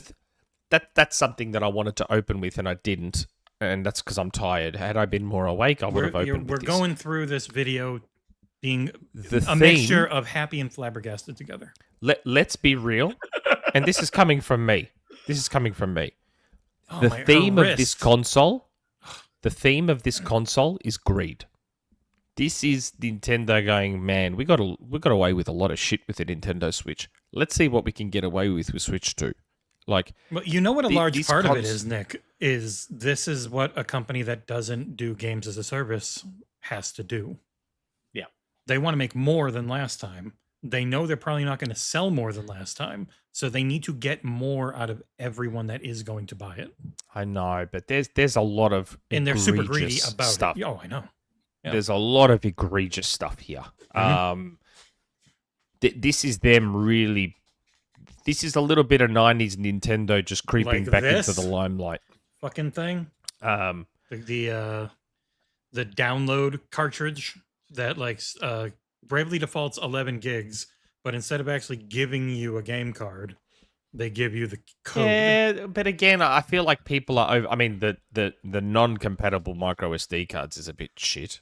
Why are they Also, forcing us onto these micro SD Express cards? Nick, But these anyway. came out 2018. They're not new. Like almost everything you buy now is this Yeah, no, but why are we being forced onto these other SD cards? because they need that speed. The old ones are insanely slow if you're not on those. That's why. Okay. But also, like Cyberpunk is a literal 64 gigabyte cart that has the whole thing on it. It's just a way for companies to cheap out and not even do a 16 gigabyte cart for their 11 Yeah, I know, gigabyte but like Bravely we default. have something similar with Xbox, where some of the game is on the disc and then the rest is a download. Most That's of them something we're all don't used have to by anything now. on them. Yeah, but also it's not. I'm wrapped. Oh yes, Pro Controller. I'm wrapped. The Pro Controller has back buttons, just built straight in. It's not an Elite. And That an is the audio Pro jack. Controller. It's just neat. They've also allowed us to use Allowed. our existing Pro controllers. Well, I say allowed you, because they do. They Nintendo. either allow it, or don't allow it. I know. I'm being silly. So that's something they did better than PlayStation, kind of. They let us use our Pro controllers to the fullest. The only thing you're going to lose is the worthless C button anyway. So, yes. And the games that need the infrared from it's weird that they wouldn't let you bring over like Labo and other stuff that need the infrared sensor. They just don't work no matter what, even if you're using. But it's old weird hardware. because you can use the Switch One Joy Cons, but obviously you Yeah. just can't click them. Maybe in. they You thought have it would be too complicated. It's like, oh, you can only play this game with the old hardware, and people would, the casuals just wouldn't get that. Yeah, it's interesting. Like, I am glad though, because I'm selling one of my Switches. I'm in the process of selling my Splatoon 3 Switch. I'm keeping the Zelda one, but the beauty of it is that I can use. I've got 4 Pro controllers, so I can keep using those going forward. I'm gonna buy one of these Pros just for the back buttons. I'll keep one Pro with the old Switch. I'll keep the spare Joy-Cons I have with the old Switch, so that way both my Switches have plenty of controllers. Overall it was a very, I saw some of the features, like some of the upgrades to the games. Mario Party Jamboree has that Jamboree TV stuff. I don't think people should be surprised that we'll talk about price in a sec. I see a lot of fanboys doing the whole, these games look like PS3 games. But then at the same time, I'm also seeing the opposite Nintendo fanboy. Oh my god, Breath of the Wild is like night and day. I'm like, come on. Metroid Prime 4 isn't night and day. It shows they're really good at their own stuff. And if you look at someone did a Street Fighter 6 comparison, and Street Fighter 6 is in some ways a little better looking than the PS4 version, but in other ways cut down because it has less system RAM, and so there's like less people in the background and stuff like that. Like it is that almost close to PS4 and Xbox One performance in docked mode. Yeah, I think people need to take it easy with the night and day. Oh my god. Like, relax. Like, there are people like, oh my god, Breath of the Wild looks like a different game. I'm like, no. That's 'cause it's 60. It looks like the same game running at 60 with better HDR, with like HDR or better contrast, if you want to say. Like, calm down. It's good that they're doing that. I just think that, like, so Xbox did everything for free built in. Your game's just got those upgrades. And same, those upgrades I don't think were night and day. And that's why Microsoft probably didn't charge for them, because they're not night and day upgrades. They're fairly simple, which is fine, because you're not paying for it. PlayStation sort of, I feel like PlayStation, because they were charging the upgrade fee, probably put a touch more effort into those upgrades and what they gave you, because they were charging for it. Like Last of Us Part 2 Remastered, I only paid $15 to get that. And it's a fairly significant-ish upgrade. So I feel like these Nintendo upgrades sit between... So Nintendo's upgrades, they're charging like Sony does, but it feels like what you're getting is more like what you get with Xbox, but with Xbox you get it for free. So Nintendo's in this weird in-between where they just look like shitheads, basically. And they will never get called out for it. Oh, of course not. Because I'll tell you right now, if this was Microsoft's new console that was being revealed like this, oh my god, it'd be Xbox One all over again. It'd be Xbox One all over again. That's the thing that kind of like really, I don't know, rustles my jimmies, is the complete disconnect of certain pundits that are just like, I don't care, I love Nintendo, it's great. Smart glass. It's the best. So do I. I know you do. You're being a little bit more honest about it, which is refreshing. But that doesn't mean I'm not going to call out bullshit. Right? Like, and that's what irritates me, is the complete lack of calling out bullshit. Like, if Microsoft... I've pre-ordered it. I've already pre-ordered my Switch. Like, if Microsoft or Sony... You have to make it clear, John. You're referencing the initial responses and then into the following day's previews when all the pricing stuff we'll get into later is known. Because it still has just been mostly extremely positive. And then people have been pulled. Like, you know who I give credit to? Giant Bomb and Jeff Grubb and Mike Minotti. Huge Nintendo fans, as they say. And they were immediately like going over the show after co-streaming it. And as the pricing came out, they went from being so goddamn hyped to being like, oh, what the fuck? Like some do get it. Yeah. I mean, it's just like the very act of locking a hardware button on a controller as your big feature and then locking it behind a paywall. If any other platform holder did it, it would be the headline. Do you know what I mean? It would be the talking point, and they would be absolutely pummeled relentlessly. And it's just crickets. It's just nothing. I've not seen a single headline about it at all. It's just like, it's just Nintendo. And it's like, yeah. What is the phrase you always say about Nintendo fans, Sony fans, and Xbox fans? Yeah, Nintendo fans, like, and I saw Jeff and Mike do it. They called stuff out, but they were like, well, I'm buying it. And that's how I am. That's how I am. I'm like, well, I've already pre-ordered it. I'm getting it. But yeah, this is some bullshit. And, I'm already paying for an SO. So I from a personal standpoint, I can't be like, what? They're blocking my game chat? Well, they're not. I'm already paying for an SO and have been for 6 years. So it's like, well, okay, whatever. So, but that doesn't mean I can't say, well, that's fucking garbage. For someone entering into the Switch ecosystem for the first time and they see that C button and they're like, oh, cool, voice chat. And then they see probably some kind of prompt that's like, hey, pay for fucking NSO, or they get it for free at first. And then all of a sudden, after a year, they find they can't voice chat anymore. They're wondering why. Useless Zombie Useless Zombie in the chat. Breath of the Wild upgrade looks fantastic. Don't misunderstand. I didn't say Breath of the Wild looks like ass. All I'm saying is that I've seen a lot of sentiment on Twitter that's like, oh my god, it's night and day difference. No, it's not. It does still look fantastic, but to call it night and day is, well, no. It's not. Yeah. They didn't Mr. remaster Hipshot in all the the chat. textures and everything. Yeah, Mr. Hipshot in the chat says games media getting. I want to call this out because I think it's absolutely prevalent in the way that us, fortunate enough to be able to cover the industry, should think all the time from a consumer mind point, right? Games media getting codes for $80 games is going to deepen the divide between the media and average gamers even more.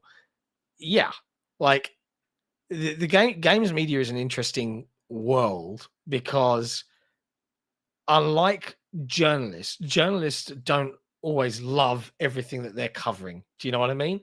But games media typically love video games. So there is always this balancing act of sorts, you know, and we won't ever mention what game it is. And I'm sure I've told this story before, but there was a game that inadvertently we had access to 6 months before launch, right? Yeah, and it was like, yeah, like we've talked, I think we've roughly talked around this story before. I think I just said it. Well, a lot of journalists would be like, oh, you know, or some certain media would be like, I'm streaming this, I'm revealing everything. And well, that's not our work. We didn't make this game. We're going to give the guys a heads up and be like, yo, you want to disable this. And that's it. And we did what we feel was the right thing. But that's not going to be everybody. And I think that that's an absolutely valid point to call out, is because people, there are media that have been in the game so long that I think Jesse's mentioned it before, right? That there is, back in the day, I don't think they do them anymore. Keep me honest. There are Steam accounts that you were literally, if able, just press and you could literally just click download on any game on Steam. A lot of older right? media people have press accounts on Steam where you choose add to library. You don't own it, but you're allowed to open buy it. a thing. Yeah. So you've got to think about that when people are talking about value, which is, you know, and we touched on Game Pass earlier, and I'm sure we'll come back to it. But yeah, I just thought I wanted to call that out because I thought that was an interesting comment. It's one of the bigger reasons I think so many people in the gaming coverage industry really like the Steam Deck, because all the games are just built natively for it right there that they have access to. It just it changes the math on everything. There's a super chat from Assassin. Xbox One was hated because Microsoft was showing what we know now is the present, and because we're in that present, Nintendo can get away with it. That's Nintendo's way better at messaging. Microsoft's messaging was really stupid because they were led by. I would argue Nintendo's messaging hasn't been the greatest. Like, there's already confusion around the upgrade packs and all that. They're sort of just not shit. annoying. They're not punchable. The 360, the Xbox One reveal was full of punchable people. It's deeper than that. Microsoft has always been the bad guy. Microsoft, I've said this a million times. Microsoft is the bad guy, has always been the bad guy. So Microsoft simply will never, ever be able to get away with what Nintendo does, and to a lesser extent, what PlayStation does. PlayStation is slowly moving towards being smack bang in the middle, where they'll get called out on some shit, get a free pass on others. Nintendo gets away with basically everything. Microsoft gets away with nothing. But I mean, in the end, the consumers will decide. Like, it's not like consumers haven't abandoned Nintendo before. We all know the Wii U. So it will be interesting to see. I feel fairly confident in saying this will be nowhere near as successful as the Switch. I feel fairly confident in predicting that. I agree with you. I think economics come into it a bit as well, and I'm sure we'll talk about that in a bit. Like the economy is not where it was when the Switch released. The Switch 2 is just not as cheap. People don't have as much cash, and Nintendo transitioning in one fell swoop, the whole industry is going to follow. The whole industry is going to follow to $80 games. That is just. We haven't started talking. Why do you keep bringing up price? We haven't started the price discussion yet. Okay. I'm just trying to fucking talk. You two talked about this for 2 shows. You two had 2 shows to talk about this. 1. 2. You did 2 episodes. No, I didn't. We did It the was on- live Or is there stream, a and second? then we did headlines. Yeah, but the live so- stream we also ended Yeah. almost right away, and then we did headlines where we talked about it. I'm trying This to think. game's There coming was Xbox. some other things. Daemon Ex Machina. Yeah, that I didn't see. I'm just trying to think now what else before we get to the pricing stuff. I mostly liked, just purely as what I wanted, I mostly liked what I saw. I'm getting almost everything I wanted. So I wouldn't want to be a hypocrite and shit on too much stuff because I don't, like, I'm already paying for NSO, so the voice chat thing doesn't affect me directly. I loved Connect. I bought the PS4 camera. Fairly difficult for me to complain about a camera. For me, it's more just highlighting the difference in how all of these companies are treated by the media. Like, if you needed any more proof that Microsoft is treated and viewed in a completely different way to the other two, then you need look no further than the Switch 2 review. Yep. To get an When- idea of how different it is. When we got through the show, I was like, John, he was like, who's going to say that was a good show? I was like, anyone who mains Nintendo or people who just really like Nintendo first party. It was a good show.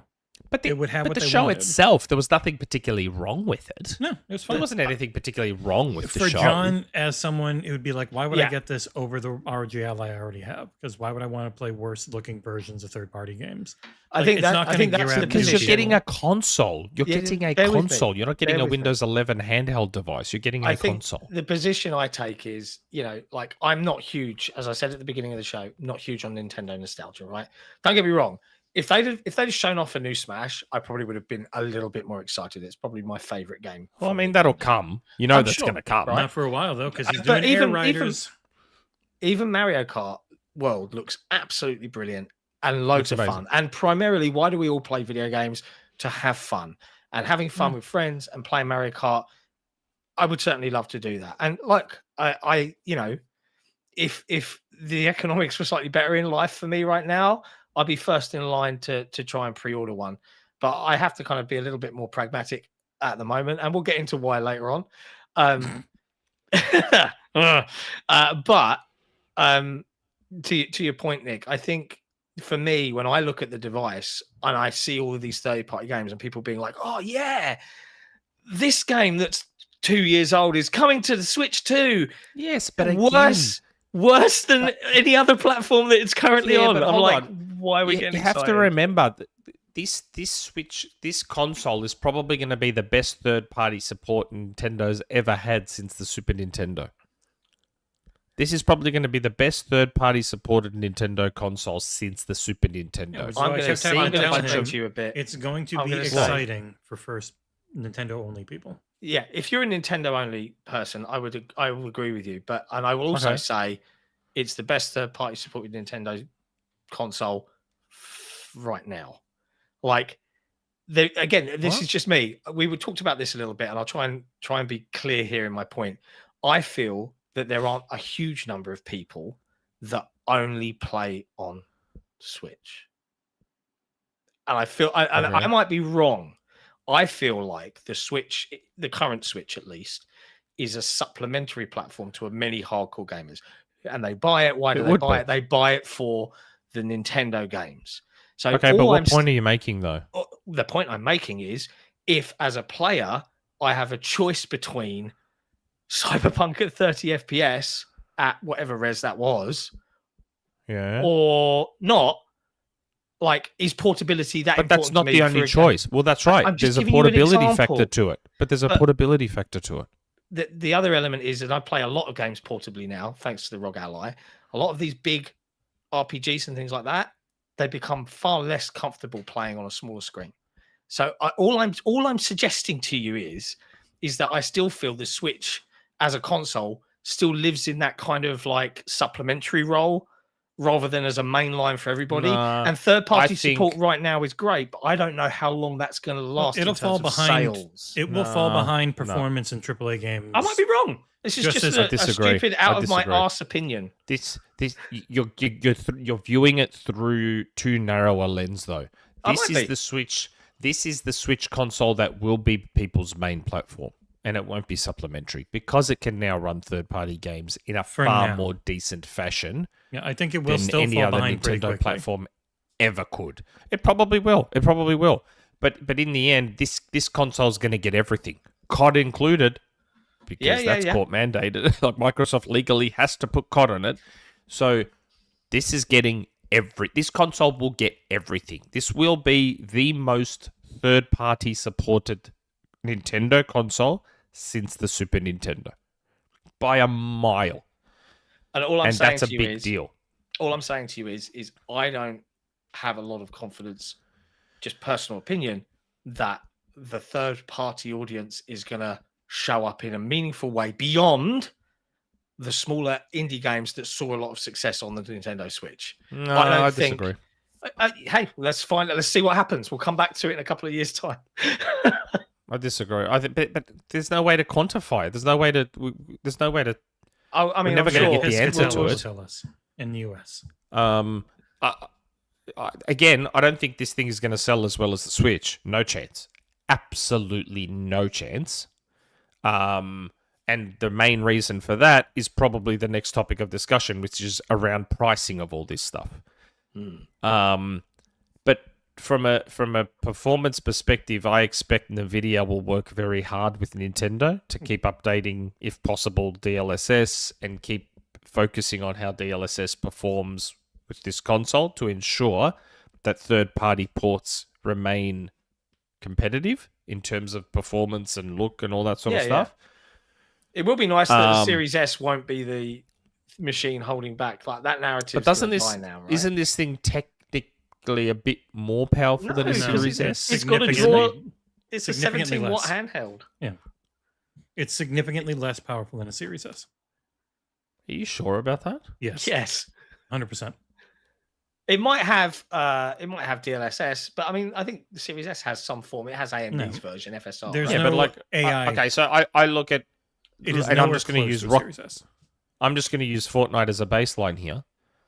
Fortnite runs at 1080 120 on Series S. It runs at 1080 120 on Switch 2. Those Yeah. are just numbers. We have to see what it actually looks like and how does it run. Don't know yet. The nutshell is, Nick, is that the Series S is going to be more performant because it's pulling a far higher Yeah, it's sustained over 100 power out of watts. the wall. Yeah. Correct, and Whereas- that's why in docked mode, it goes to 4K. Yeah, and it's, It even then upscales it's only to 4K. 30 watts in dock. To me, this thing seems at least very close with with the Series S. Not even close. At no. least very close. No, Okay. it's just not. Brit, Digital Foundry saw no use. I know they saw no use, but it still supports DLSS. Yeah. The fact that it hasn't DLSS been used yet is irrelevant. DLSS isn't free, which is why like DLSS takes computational power to work. So there are No, times I'm it's just- worth it, times it's not. That's why you might not have seen it But, yet. but what I'm saying is, Digital Foundry not seeing it being used means nothing. Guess what? We don't always see the shader shit that Xbox has being used either. Doesn't mean it doesn't support it. Like, a dev choosing not to support a feature that the platform supports doesn't mean the feature doesn't exist. So it supports DLSS. It's a NVIDIA device. Of course, it's going to support DLSS, and Nintendo has since announced that it supports DLSS, or someone announced that. I can't remember if it was Nintendo directly. So Hey, Tom Warren I don't mentioned know. it. Remember when people thought Yes, it was Nick. going to be PS4 Pro performance levels? I'm like, Yes, I do remember that, and I've even seen some crazy Nintendo fanboys saying it competes with the PS5, which I'm like, Shout out what? to Tom Warren looking absolutely sharp next to Phil Spencer at Microsoft's 50th birthday party. Oh, speaking of Phil, that fucking Minecraft Adidas jacket was fucking sick as. That thing was unreal. Just some drip, right? How good was that jacket? Yeah. Are you Oh still? my Are you God, still in that was Seattle, amazing. Tom Warren? I wonder if he's still over there, if he's flown back yet. That reminds me, we need to get Tom on. We haven't had Tom on for a It'd while. be nice to have Tom on again, wouldn't it? Yeah, we need to get Tom on again. here, I'm going to So show that jacket. I think we've just about covered everything. I'm sure there's stuff I'm forgetting. But now let's talk about the real elephant The in the fucking room here. controversies. let's talk about the real elephant in the room, because everything we saw, I believe everything we saw, oh my God, new amiibos, which I don't know if I think I might actually skip these amiibos, because I'm not, like, when I heard Street Fighter 6 amiibos, I'm like, oh my God, Street Fighter 6 amiibos. They're much Then I bigger. saw the characters. And I'm like, I was like, I've got Ken and Ryu here, and I've got Terry Bogard, You see and how I've much got bigger the they are? Tekken dude. They're huge compared to the old ones. So, and then I saw the Zelda amiibos that they're doing, and I was like, I don't know. I don't think I'm interested in these new amiibos. Carl Lennon in the chat, genuinely shocked. Nick thinks that the Switch 2 is near the power of the Why? Series S. But it does. It Christ. does get. But I'm basing that on what I'm seeing with what they're saying at the games are running at. It's Yeah. just not how it works. It depends on the game, though, right? Like, Well, it Tom has Warren's- to work Tom that way a Warren's little pretty bit. smart. No. Tom, do you think that the Switch 2 is as powerful as the Series S? I want to see if Tom. It Tom seems Warren- like it's floating around the Series S. But resolution and frame rate are just one thing. Like, what are the actual settings on everything and all that type of stuff? I Are don't they know running the yet. same textures? Are they running the same? Oh, I don't No, know. of course not, lol. Tom Warren in the chat. No, it's I mean, not close. Tom's pretty It- smart. He's pretty clued in. like, it's I'm not not a... calling anyone dumb. I'm just saying that Yeah. if Fortnite's running at 1080 120, it must be fucking doing something decent under the I mean, hood. You can I will run say, anything. You could run almost any game at 120 on the Series S right now. You just have to make it look like shit. Yeah, like I will say, Yeah, I Nick, know. like I will say that the Switch 2 being out, I've said for a while now that I think games looked good enough 8 years ago, right? And I'm fine with. I'd rather see new ideas and new things. And in that one regard, like Nintendo are trying new ideas and new things to like just focus on the fun, because primarily they're a toy company. That's why they have so much nostalgia power with so many grown men. Because they grew up playing this stuff and it's just more of what they loved. And that's cool. But the fact that the Switch 2 is less powerful than the Series S, I think that's a fair comment, means that now maybe we won't get so much nonsense. God damn you, Series S. How But hold dare on. you? The Switch wasn't distracting people from blaming the Series S for But it everything. wasn't having all that third-party support now, was it? Now we are going to get, as you said, all guess of the so. games coming out on all of the devices. So developers have to optimize even more. Oh my God, Carl, calm down. I'm not super over specs. I see it running Fortnite at 1080 60 and 1080 180 and 120, and I think, okay, so it must be fairly decent under the hood, because that's what the Series S runs it at. I've played Fortnite on the Series S. It doesn't keep up, obviously, with the Series X and PS5 versions, like from a texture whatever standpoint. But man, trust me, if you've played Fortnite on Switch 1, oh my God, that's an experience. It also comes down Holy to, is shit. it native 1080p? What is the actual frame rate? Does it fluctuate? Like, we just don't know enough yet to know how it That's runs. another point. Now that they've locked the hardware, the C button behind a paywall, what's the status of free-to-play games on the Switch 2, like Fortnite? Yeah, You have which to has have, its own built-in chat. You have to mind have you. NSO to play Fortnite? Or is Well, it, no, is it like, because it still has the inbuilt mic. So my assumption is that Fortnite is still accessing that Yeah, mic. VoIP shouldn't. Remember, It John, would be weird if they took the that C away. button is for their fake Discord voice chat. Yeah. That doesn't mean Game chat. that Rocket League and whatever. That doesn't mean that Rocket League and Fortnite can't still access that mic. Okay, that I mean, we've yet to see that confirmed, but I hope that's the case. Before you talk about pricing, did you want to talk about backwards compatibility? Have you seen the controversies there? Yeah. I knew I was going to forget something. There's a I super thought I'd chat just also. bring that one up.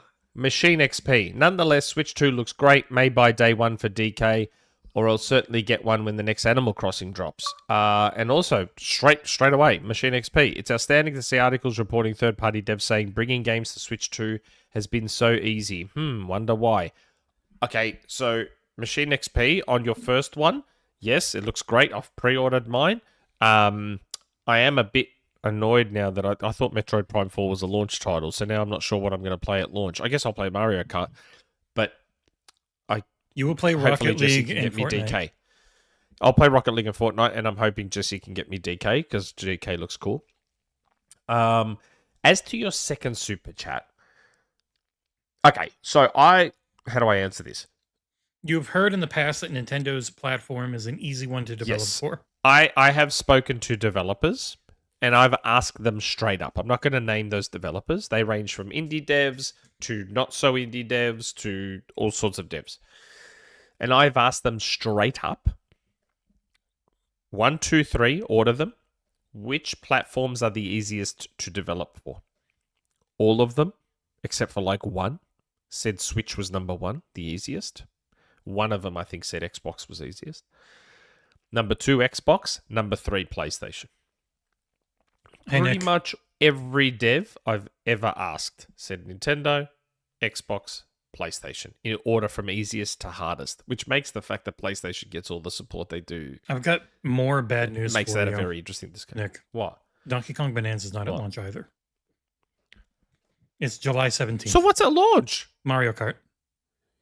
You're muted, John. Yeah, I know. I saw I was muted, but that's what I meant earlier, Nick. When I was like, after all this time and the delays of, I didn't know those is games all weren't at I've launch. got. I thought those games were at launch. No, Donkey Kong has a date. It's a month and a half after. Metroid has no date, so I'm God. guessing later in the year. I don't know. But those were the rumors Again, we heard a like long I time. said. They were struggling to get games ready, which was weird for them. But that's the thing. There you go. So Nintendo knows that everyone's just going to play Mario Kart. I haven't actually watched the Direct Assassin. I think the amount of games at launch on the Switch as Switch 2 versions was like 20. There's like Now, a bunch of backwards third party and a compatibility. couple of first party.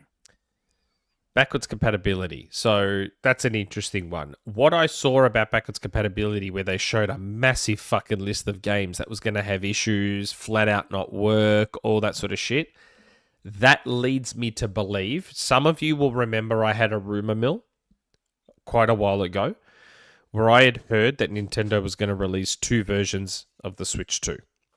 A backwards compatible one and a non-backwards compatible one.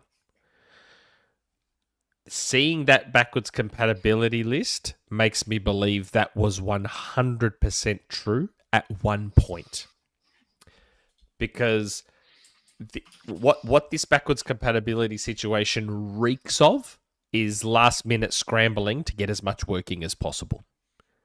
Yeah. That's what it reeks of to me. So I reckon there was a backwards compatible version that they were going to charge extra for. So you want all your Switch games to work flawlessly day one? Buy the backwards compatible version that we're going to charge more for. And then we're going to have a non-backwards compatible that's much cheaper. And it ended up That's- being that's- what MPG had talked about in the past, where it's emulated pretty heavily. Like it's not pure emulation, but it's like a mix of hardware and emulation, like the 360. Yes, because they were probably going to charge extra for the version that had like Switch 1 hardware straight in there, so there'd be no compatibility issues. Yeah, like the fat Oh, PS3. Obviously, for whatever reason, maybe due to costs, due to manufacturing difficulties, God only knows, I reckon they've since pivoted and gone, okay, but fuck, we've got to hurry up now and make as many of these games backwards compatible as possible. Like, to me, this confirms that what I heard was definitely true at one point, and they've now pivoted. In Machine So XB, presumably saying, true rather than definitely true. imagine if Xbox I'm did pretty it, confident it was true. and it's like, we don't have to. They pretty much said, Sarah Bond said, we are making a forward compatibility team, which is the type of thing you had to do if it was really a legitimate option that you weren't going to have back compat. Oh, look. Surely at this point now, like, I'll make this comment after we now go through the pricing discussion. So backwards compatibility, I haven't looked at the whole list. I think I might be safe, mostly safe with most of my games, but I'd have to have a look through I think the entire bigger list to ones be they've sure. really gone through and made sure they work. Yeah. Okay. Now let's get to the elephant in the room and the really gross part. Pricing. Now, as we saw, I leaked nearly 3 months ago the Switch price. Because I said a source had reached out to me and said, hey, Switch is releasing in June, 449,499. And I put out that tweet saying, oh, if my source appears to be right, because we saw the Nintendo experiences that were ending in May, So I was like, okay, so if the Nintendo experiences are ending in May, the console probably comes out in June, which is why I made that tweet and said if my source was correct about the June release, that might mean they're also correct about the $449,499 price they told me about, with a Mario Kart bundle being the $499. And guess what a lot of people did to that tweet? Oh, Nintendo would never release a $500 console. Oh, Nintendo would never bundle Mario Kart. Oh, blah, blah. I was like, guys, I'm just passing on information here. Turns out that information was a fucking 100% spot on. But I will be upfront and I will be transparent. There was a follow-up tweet because my source reached out to me and went, oh shit, I made a boo-boo. I was like, what's wrong? They're like, the pricing I got given, $449,499, was actually supposed to be euro. And I put out a tweet saying, oh, hold on, this pricing is euro, so I don't know what this means for US pricing. Turns out the US pricing was $449,499 anyway, which I was hoping wasn't true. It was actually one of the first times I hoped my sources were wrong, because $449 meant a $700 Switch console for Australia, which is what it is. Oof. It's $700 Australian and $770 for the Mario Kart bundle, which is what I've pre-ordered. So, my God, that's one hell of a price. Like, for a Switch. Like I get it. It's portable. But that's a big jump. Like, that's a big jump. Oh, that is a big jump. And that's just the console. Yes. 449, that's just the console. So I think we can safely expect the next PlayStation and next Xbox to be extremely expensive consoles. Like, yep. I think that's it. I think the days of cheap consoles are gone, folks. We just have to deal with that now. The old golden $399, $299, that's it. They're gone. They're way in the rearview mirror now. I would, if I'm a Microsoft right now, I'd be dropping the Series S price. Yep. So significant, like just $50 maybe. Like, and you know how we said they should have had a Series S portable out by now? This just highlights that even more. Well, I mean, they should have had a Series S portable. The hardware is not there yet. You can't do it. It would, much like the Switch 2 is upwards of 2 to 6 hours depending on the game, which is, they say is going to be worse than the Switch 1 because the screen's faster and all these various things. Like, you can't get to run a Switch to run the Series S games. They're probably going to have to use emulation, because if you're just putting a Series S in a handheld, it's all built for 100 watts and you're going to have 12 minutes of battery life. Yeah. Because handhelds max out at 35, and even those handhelds get 45 minutes with that spec. Yeah. So yeah, if you run a big AAA game on the ROG, running everything all bells and whistles, and you run it on turbo mode, like, so that the handheld is outputting as much as it can, that thing eats battery. It's dead in an hour. And the Ally X has an insane battery on it. Yeah, the Ally X is massive. I think the Ally X's battery in the handheld I've got is something like 3 times bigger than the Switch 2's battery. Yeah, and it's you can't go much bigger, or else you can't go on a plane. Yeah. So yes, despite so many people telling me 449, 499 wasn't going to be a thing, it's amazing how quickly everyone's sort of already kind of moved on and glossed over that price. Yet so many people were like I saw there was articles written about my tweet. There was videos made about my tweet about 449, 499. Almost everyone was like, it's not going to happen. Nintendo won't go that expensive. And they won't come back and give you your flowers.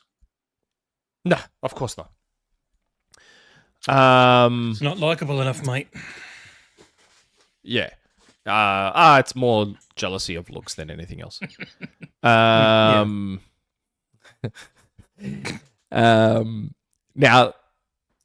since John kept trying to fucking insert this into discussion when I wasn't trying to talk about price, now we can talk about how fucking disgusting it is that game chat is locked behind a fucking paywall, because that is just next level fucking... Like, okay, we all thought cloud saves behind a paywall was bad.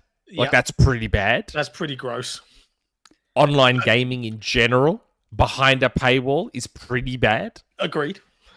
Fucking game chat behind a paywall is next level. Go fuck yourself. At the very least, the voice part should be free. You want to have you want to charge for game sharing and for video. At least that's something different than other platforms. But this one is just straight up. No, you can't. They've never had voice chat. Like it's always been a meme. They've never had it. Now they finally do, but it's going to cost money on top of your regular subscription. No, they had voice chat with the Wii because they had You had to Wii use Speak. an app on their phone, though, didn't you? No. Wii Speak was a little accessory you had to buy, which was literally just a built directional in. microphone. Yeah.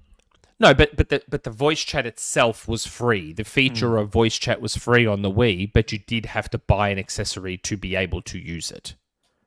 And that's not that different from having to own a headset. That's right. Like, you That's can not do it that on- different from having a headset. Like PS4 and 5 are the only ones where it's been literally in the controller and you can do it, though you should not.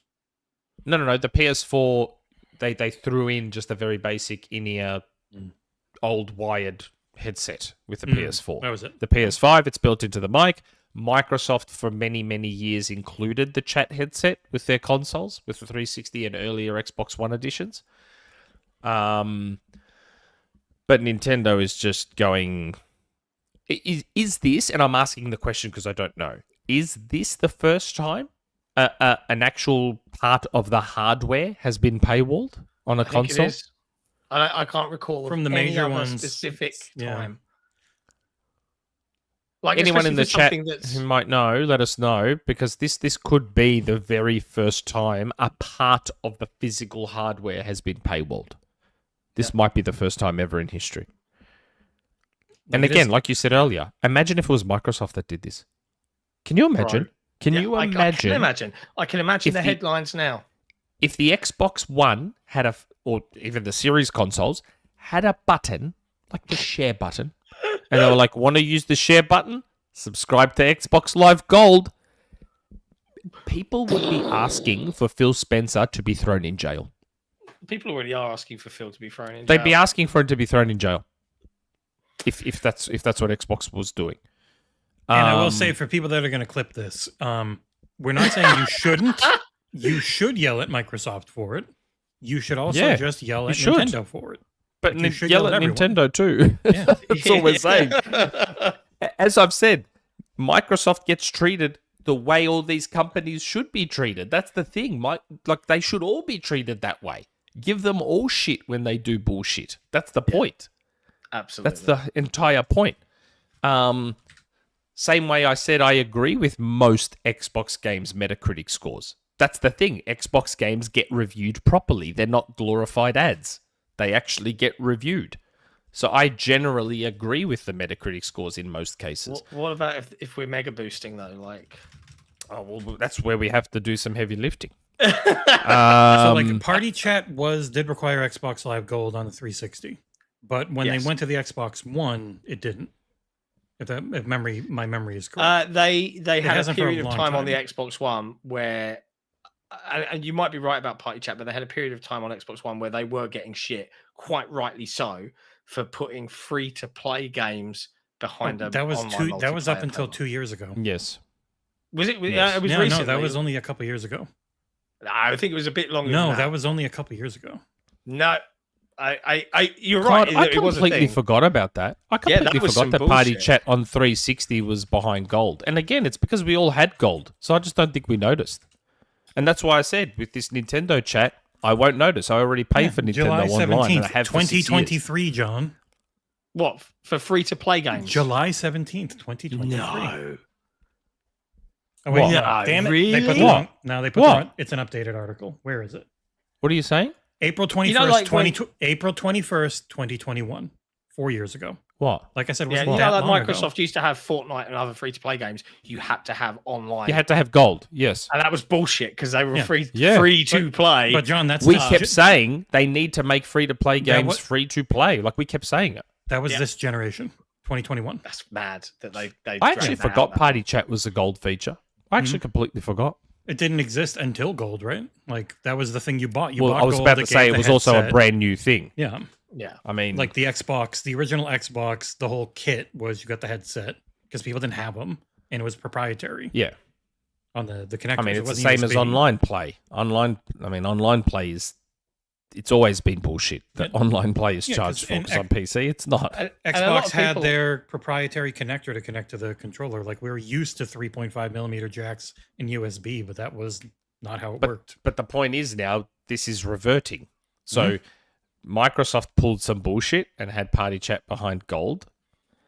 Although at least they were in the unique position where Party Chat was a brand new thing that hadn't been done before. It wasn't almost 20 years old. Yeah. Party Chat is Sega now a had been 20-year-old trying- feature. Like Sega had their attempts at doing online, but the infrastructure wasn't there because you were mostly on dial-up. And I was lucky enough Yes, to it be was in an mostly area dial-up. we had cable internet. It was 20 down and 2 up. It was amazing compared to dial-up. And I had their broadband adapter, and it was my friggin' head exploded. So yeah, it's weird that there's a button on there that people at some point will press and won't be Gross. able to use. Not just weird. I do think as well, like people have talked about Microsoft going into whatever the new era of hardware is and what they're going to do about online. And the reality is that's the point. Next gen is the point where Microsoft needs to be free. have to drop It needs to be free. Xbox Live Gold subscription. Like Hell of a slip there, Abdul. they'll put other perks into Ultimate to keep. I you never knew subscribed there. Peter North played Desmond Miles. Nolan North. Hey, you can't Nolan doesn't correct to Peter, mate. Nolan doesn't autocorrect to Peter. Why were you typing Peter? Why? Where else were you mentioning? typing Peter North? Well, while everyone's here, if you're enjoying the discussion and indeed enjoying this episode of the XboxEra podcast, we would appreciate it if you're watching on YouTube live right now, reaching across your phone. $3,000 with super your chat. Oh, sorry. thumb. He No, was not web- that. I he mean, I was would web appreciate that. browsing. Press He was web browsing. thumbs up, like the show. If you're listening later on Spotify and you're enjoying the discussion, consider dropping us a nice 5-star review with a lovely comment like, God, Nick's looking buff this week, lads. Because we are, believe it or not, in the top 5% of video podcasts on Spotify. And we have So- no sponsorships. Anyway, sorry. Bit of housekeeping. Yeah, Carry we on. do. Oh, Yeah, we do. No paying sponsorships. Yes, we do pay. John just needs to get on top of the bank stuff. No decently paying sponsorships. So we already, for those of you who actually follow me and like Abdul support me immensely, Sure, you already Logan. knew the Switch price. You already knew the Switch price 3 months ago because I leaked it. Now here's where things get a bit ugly. Game prices. Ooh, boy. Now, I have people Look, trying to tell me again- that the games aren't 80 outside of Mario Kart. The others are a $70 game with a $10 DLC. It's like, yeah, but it's a Oh, Switch right. 2. To play it on your Switch 2, it's $80. so okay, so here's the thing. Right? Again, I don't want to be a hypocrite because I've said in the past that I think gamers are a little bit spoiled. Games have been the same price for far too long, and games are getting more expensive to make. So I understand, you can't have it your cake and eat it too. You can't sit there and keep your game 60 forever, but then at the same time bitch and moan when these companies try and find other ways to make money. Because game development costs are exploding. But game revenue has exploded as well because they have found other ways. No, I know, but you're talking about a select few games. Not all games do. So here's the thing. So I always expected at some point that the major AAA publishers, and that goes for Sony and Microsoft as well, were going to up the prices of their games. I kind of it should have been expected at some point, as shitty as it is for a lot of people. And we can't complain because we get our games for free. But why is Nintendo so egregiously upping their prices? The one thing I've always said about Nintendo's games is that they cost like $15 to make. Yeah. So why the fuck are Nintendo upping their prices? And they are like this? technically going from 60 to 80 on everything except for Tears of the Kingdom. That was the only $70 game they ever had. They leapfrogged immediately right from 60 to 80. Nintendo's game development costs aren't even anywhere near the same level as the other two or other AAA devs. Why are they upping their prices the way they are? simple. Because they Greed. can. Because That's they the can. theme of this entire console. The theme of the Switch 2 is greed. Like, there's no other way to say it. There's no other way to say it. Look, let's be real here. Everything about this console reeks of greed. They're either funneling you towards the sub in a far more aggressive way than Sony or Microsoft have ever done. Ever. Because, again, it was shitty of Microsoft to charge for Party Chat, but we had nothing before Party Chat. So you can't be funneled towards a necessary feature if the feature never existed. Now, we all know that Party Chat is just an accepted standard feature of a console. Do you know what I mean? So before Microsoft brought it in, it didn't exist. But then even Microsoft made it free between console generations, and now Nintendo's trying to go back to 2005. So they're funneling you towards a sub with something that should be standard. Same way people rightly complain that cloud saves should be free. You shouldn't be funneled towards a sub, especially like what makes cloud saves being charged for so gross is that if you want to get a new console and you want those save files there, you kind of need those cloud saves to help you get everything across to the new console. Okay, pay us money. So even though you're paying us money for the second console you're buying, pay us more money to get all your shit across. It's like, really? Seriously? I don't know, man. But if there's one thing that the Switch 2 reveal should finally put to bed, it's that the Xbox platform is by far not only the best value platform, but the most pro-consumer of the three. And to answer I don't think that's even up for debate at this point, is it? No. To answer some people in chat as well who are like, oh, maybe the games, they need those. The install size for Mario Kart World, what's on the cart, is 23.4 gigs. Donkey Kong Bonanza is 10 gigs. GameCube Nintendo Classics is 3.5. Super Mario Party Jamboree is a 7.7 gigabytes Their total. compression never ceases to amaze. But it's like they don't need more. They have one that needs 32 gigabyte cart. They have the rest that are fit fine on the regular 16. They don't need to touch the 64 gigabit. Like their actual physical costs aren't going to be more than they used to be. They're not changing. Their compression is unbelievable. They're 1080p. They're not pushing high res textures, which is where a lot of game size comes from. They're not going to. Like they might be upscaling them to 4K if it's docked, but it's not a 4K, textured game. And actually, Abdul reminded me, isn't that true? Like, and this is what I mean. That's why I love that saying about pioneers getting arrows, settlers getting land, right? Look at the PS3. So the PS3 was absolutely fucking lambasted for its price. $599 back in 2006, which is a massive price. Back then, looks less bad now. But the PS3 was giving us everything for free, though. Nothing was behind a paywall, including the online multiplayer, mind you. Nothing was behind a paywall, and that was the most feature-rich piece of hardware in the world at the time. It was a Super Audio CD player, DVD player, Blu-ray player, SD card reader, Sony's proprietary bullshit card reader, Bluetooth, fucking everything. Look, that slogan, "It only does everything," could not have been more true about the PlayStation 3. Yet it fucking copped it for that 3, and it was full backwards compatible. Yeah. At launch, at least. Full backwards compatible. And you could even install Linux on it. Like, when they said it only does everything, it literally did everything.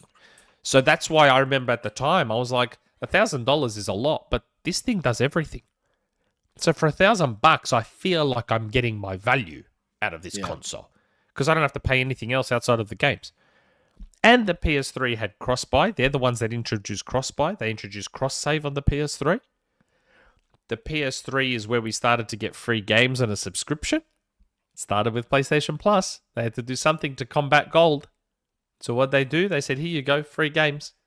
Mate, keep saying it, the PS3 was the best PlayStation console by a fucking mile. by an absolute fucking mile. The best PlayStation ever made. But yeah, it was region free. That's right, Anorexic. It was fully region free as well. Discs, everything. Actually, they did still have their bullshit with. I think they still had their bullshit with save files, didn't they?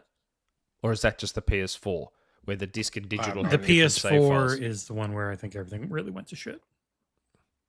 Yeah, I'd have to On double their check that with the store PS3. was I'm not new on the 100% sure. PS4, right? And that it was the whole store thing and the way the store worked. On the whole chat thing, and on the subject of greed, I do want to call out there are 3 community questions on the form that I feel are We've quite missed relevant to so bring many up. community questions that tie into the other news stories we've already done. Yeah, but really? these three are on the form and they're all relevant to the kind of greed and asking questions about some of this stuff. So I feel like it would be a good point to bring them in. Machine XP with a quick super chat. Imagine once use cloud, file locks to cloud save. So you can't ever save locally again. That's it. You're stuck on cloud now. Oh, yeah. God, that'd be fucked. So do we want to go to these community questions while we're talking about it? Yeah, because it's going to breed more discussion anyway. We're kind of talking about the price. We're now talking about the worst part, the bad part of this. Yeah, so, we're talking about the bad part. Okay, so I'm going to the form, Jesse. Mm-hmm. The first question I've got is from a Shashin. Yeah? Yep, got it. Shashin. Okay. Hello to John, Nick, and Jesse. Holy balls, did Nintendo screw this up? I watched the Switch 2 Direct Live, the console upgrades, third-party support, new first-party games were great to me. Nintendo had me as a Switch 2 customer. But because apparently Nintendo was curious how it felt to experience Microsoft's fetish for stepping on rakes, now I'm completely torn. I want to get a Switch 2 to play 60 FPS Breath of the Wild, Metroid Prime 4, and Donkey Kong Bonanza, but I don't want to help set a new industry standard of $80/$90 games. Making matters worse, my girlfriend wants to play Pokemon Legends ZA. We have a deal. She plays Resident Evil, I'll play Pokemon. And being the loving boyfriend I am, I want to get a Switch 2 and ZA Switch 2 edition for her. What do I do, guys? Thanks for all the hard work you do. P.S. Absolutely loving South of Midnight, already on Chapter 6, and it may be a Game of the Year contender for me. Solid 9 out of 10 for me so far. Nice. I think he has to kind of do what all Nintendo fans do, right? You just have to go. You just have to buy it. Suck it up and get your credit Suck card it up out, and mate. just buy it. Suck it up and buy it. That's what you got to do. You don't have much choice, like me. You just got to suck it up. Just got to. I want my portable Fortnite and Rocket League. Mind you, very curious that Rocket League wasn't announced. Wonder why. Maybe they didn't want to put an what? They didn't give that many dep kits out. Or because remember, Rocket League is epic. Maybe they don't want to put Rocket League on Switch 2. Maybe they want to put Rocket League Reloaded on Switch 2. Maybe. Makes sense. Why waste your time with that Unreal Engine 3 port if the Unreal Engine 5 port's not far away? Could be cool. We'll see. Next question is from BMM777. Are they new? They are new. Yeah. Welcome to the Cool Kids Club. Yeah. Feels new. BMM777. Stands for Bianca. Oh, Does says it? Nick. No. Oh. I was hoping that was true. Got him. What is wrong with you? Oh, God. Okay. Question from Bianca. Hope you're all well. I'm sorry, BMM. Long-time listener and just recently pledged on the Patreon. Thanks for your support, Bianca. My Appreciate question you. was, do you guys think the Switch 2 will have Discord support at all? Or will their game chat be the only communication method? My other thought was, will Switch 2 editions of games be cross-play with the regular Switch? Sorry for asking 2 questions. That's fine. You know, Hytham, he does 7. They're not going to allow Discord. No chance. Like, Yeah, it's no Nintendo. way. Let's be real. No fucking no chance. I mean, you saw the video chat. It's their Temu It's Discord. their Discord. Yeah. It's their Temu Discord. So no, unfortunately for people that want cross-platform voice chat, which we have on Xbox and PlayStation and PC, we are not going to get that on Switch, unfortunately, because Nintendo only likes to play together when it's Minecraft, apparently. So yes, Nintendo are dickheads like that. And the second question, will Switch 2 editions of games be crossplay with regular Switch? Well, again, aside from Minecraft, when you say crossplay, are you talking about the Nintendo If you're running first-party games that are multiplayer? Yeah, if you're running, let's say Nintendo Jamboree, Switch 2 Party, Mario Party, whatever it is, Yeah. will you be able to play with people playing on Switch don't 1, know. or does it classify it as two different versions and they can't communicate with each other? I don't know. That's a good question. I'm not sure. I'm gonna just hazard. I'm a going to guess say here. yes. I'm going to say no. yes. Nintendo aren't going because Nintendo are going to view Nintendo's Mario Party Jamboree Edition Switch 2 It's a totally exclusive, separate game. and it's a separate game. That's my guess. Don't take it as gospel, but this is Nintendo we're talking about. If they can find a way to not do anything useful online, they're going to do that. Mm-hmm. Maybe. But yeah, third parties are going to, everyone's going to make this their main platform. Oh, can I chat to any of my mates on anything else? No. They're all going to be there. Do you see what I mean? Anyway. Yeah, there's a bit of a whiff of 90s Nintendo coming out here.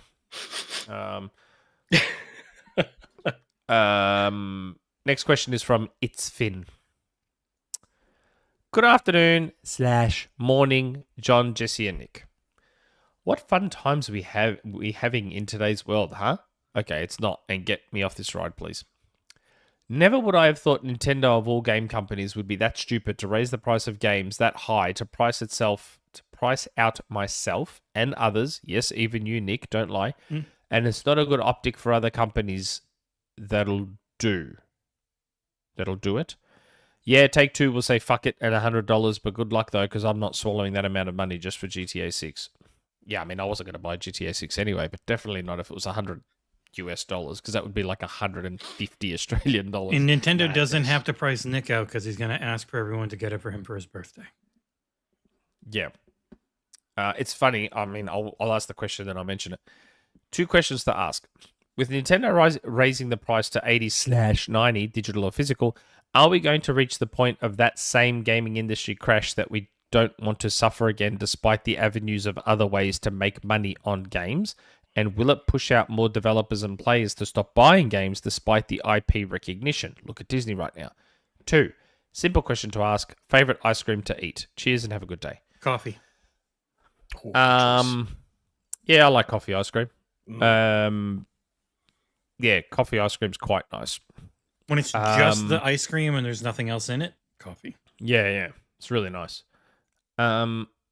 Yeah, it's interesting about the pricing because the thing is, like Sony already raised their prices to $70 US. Microsoft have kind of raised their prices, I think. But they also they've gone up to more 70. varied releases for smaller, more unique games.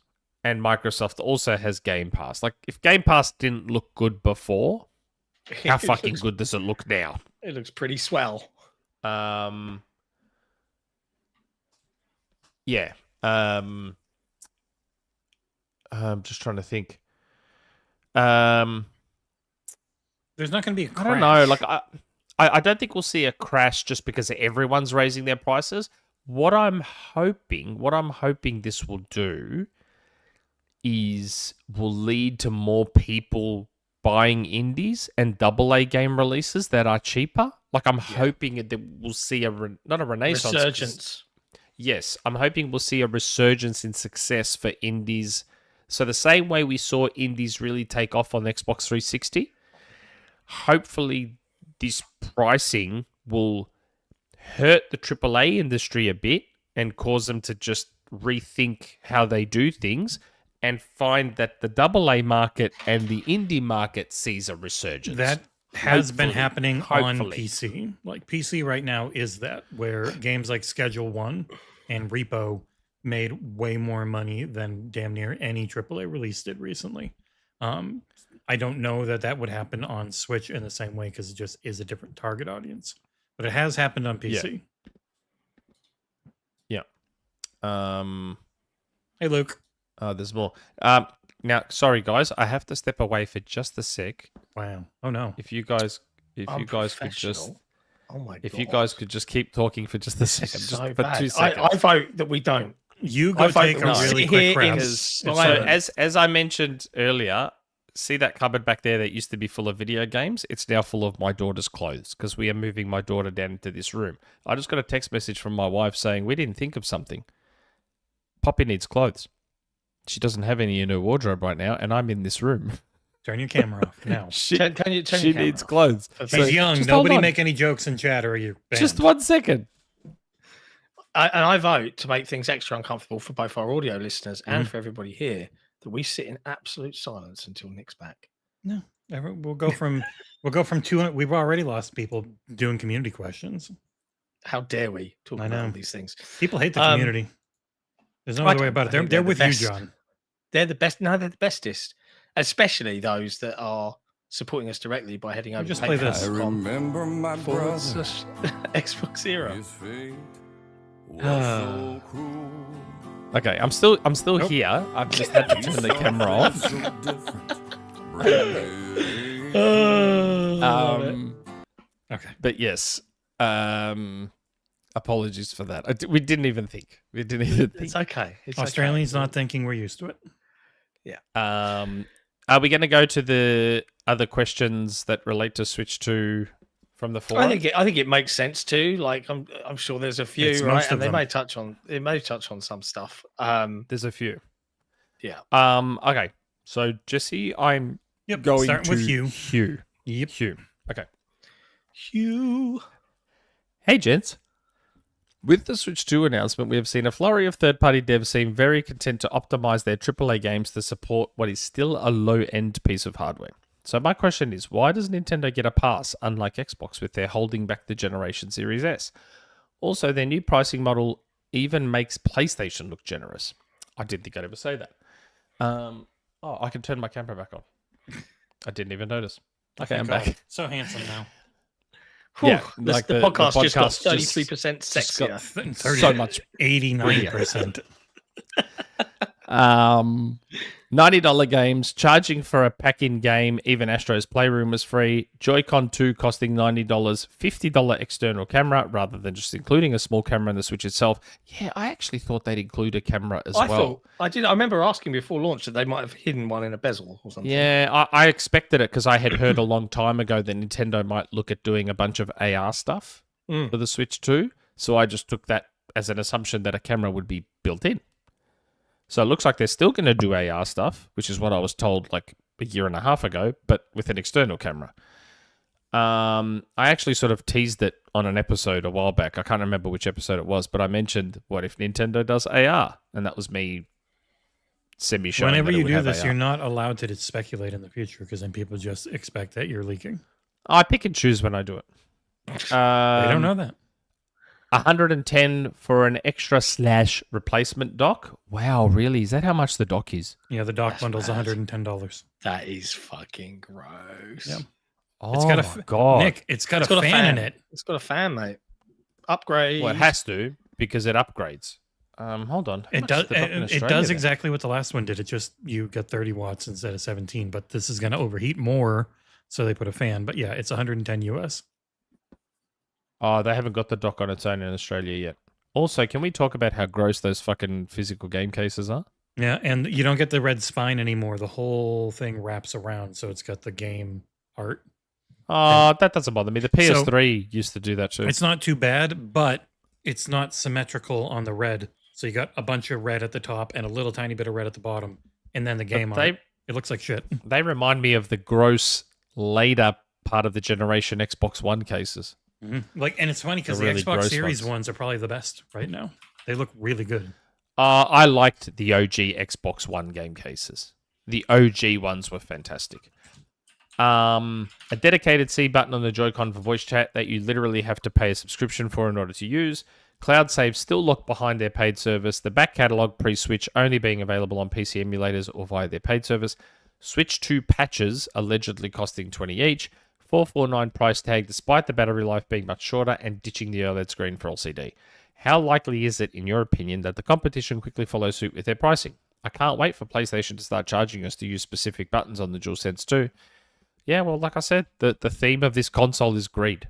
This is Nintendo fucking just in full greedy, scummy mode, unfortunately. It's just so oddly asymmetrical. I don't know why the top is so big compared to the bottom. The bezel. Yeah. You talk about like the red. the bezel on... And then having red on the side. Oh. Like it doesn't look good. It's gross. It's ugly. Yeah, It's I don't very, get it. very They're normally ugly. good about that stuff. They're Look, we all expect the next PlayStation and Xbox to be extremely expensive. We all expect that at this point. These companies no longer view these consoles as loss leaders. That's gone. Loss leading consoles is a thing of the past now. These companies are obviously taking the stand that just because it's always been that way, that doesn't mean it always has to be that way. And again, in a weird way, it makes sense. Like, I kind of get it.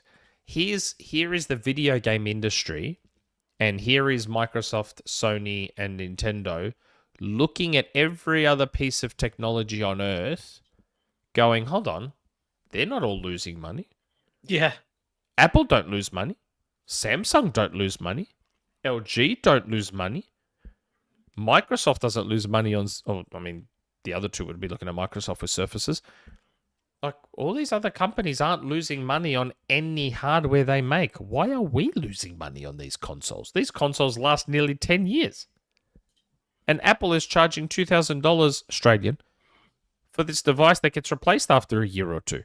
Yep. Hold on a second. What's going on here? So from that business company / whatever perspective, I get it. I totally get it. Yeah. It's just that we've been used to what we've been used to for 40 years. 30 years or 40 years even of 40 years. This is Loss how leading. the industry works. And now that you're seeing companies being like, this no longer works for us. We can't keep this going. We need to think of a different approach. You're getting all of the kickback. And as always, Microsoft usually goes first in this kind of endeavor because And do you want to know? they're data driven. But yeah, go on. This is so cause and effect, yeah? Every action has a reaction. So the reason companies were happy to loss lead on consoles was because of how many games they were selling, and those games had massive profit margins. If you think about it, games in the old days used to cost 50 cents to make, and they were selling the cartridges for fucking $60 a pop, and they were making, I exaggerate when I say 50 cents, please, so I'm not actually saying the games cost 50 cents to develop. It's an exaggeration that should highlight that games were very cheap to develop. And for the longest time, game development costs were quite low. So they knew they could make all their money back on accessories and games and all that sort of stuff. But notice that this shift in expensive consoles has come at the same time that development costs have exploded out of control. Because the games are no longer making as much money as they used to. People aren't buying as many games as they used to. Thanks to the Fortnite, and that's the other problem. See, the black hole games have played a role in this too. Hold up, Nick. What? For the first time, I think we've just heard you be like, Oh, I don't know. Maybe I'm wrong here, but I feel like you've just kind you of are like wrong. acknowledged everything Jesse and I have been trying to kind of communicate to you, but you've arrived at it on your own, and you're like, yeah, I understand now. No, Nick But I've knows never he said doesn't I didn't care. understand that. Yeah, no, Nick Yeah. knows. He just didn't give a Oh, shit. I've always you still- known. all right, okay. I'm sorry. I thought that you were coming across a little bit more like you were We've just spent the conceding. last hour talking about how I'm buying a Nintendo Switch 2, but what they're doing is fucking garbage. It's like, Yeah. I You're still spending acknowledge the that. money. I acknowledge that games as a service games are a massive problem for the industry. They always have been. The truly successful games as a service games have always been a huge problem for the industry. I know that. But that doesn't mean I don't love playing as Iron Man in fucking Fortnite. What do you want me to do? Like, I like what I like. I can't help it. Yeah. I'm not saying you shouldn't. Not saying you I shouldn't. can still love something and acknowledge if it's a problem, if it has a flaw, or if it's a whatever. Like, I'm a grown adult. Like, I can delineate between the two things. Is that the right word? It works. Delineate? I don't know if that's the right word. It works. It works. I believe. But, it's funny. So before, as we were discussing pricing, and you know how I said that this should put to bed that Microsoft is now officially... again, I am an Xbox guy, so I'm always going to say that Xbox is the best platform. But as far as I'm concerned, this just cements it now. So, Xbox... So, I'm on JB Hi-Fi's website, which is an Australian retailer. Doom the Dark Ages. Guess how much? If you want to buy Doom the Dark Ages retail, how much? In Australian? In Australia. $80 Australian? $99, which has been the standard in Australia for 30 years. If I now go to Mario Kart, guess how much for Mario Kart World? 150. 114. And if I go to a PlayStation first-party game, 125.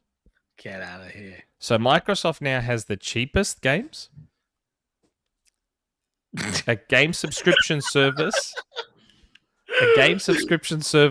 that also means you don't have to buy those games. Their consoles now aren't egregiously expensive anymore because the Switch 2 is the same price.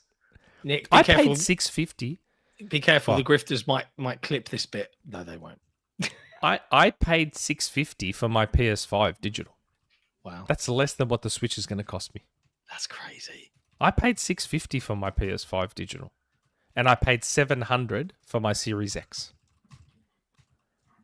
Which is just nuts to think about that the Switch 2 is going to cost the same as my Series X.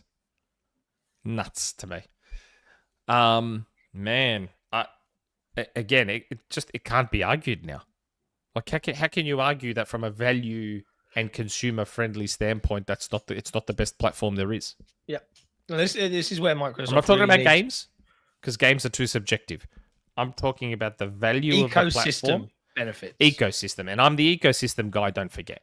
Yeah. So I don't know how anyone could argue that it's not the best ecosystem from a value and consumer friendly point of view. And this is by a mile, it is. This is where Microsoft need to solve that problem. In my opinion, it's like value isn't sexy. Okay, how do we get this across? Because right now, 90s marketing, 90s guerrilla marketing. They need to they're hitting the cadence of the game releases. Their games are coming out thick and fast. They're good, high quality games. You know, on a sub. Don't have to buy them. Boom. But if you did want to buy them, they're also the cheapest. Yeah. Come on, Microsoft. Just wake up and drop some money into getting the message out bucket somehow. Yeah, man. Like, it's hard to argue.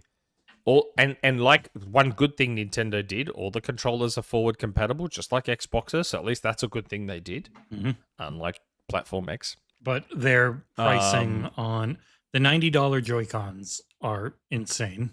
The $110 dock. Yeah. The Pro controller's up to $80.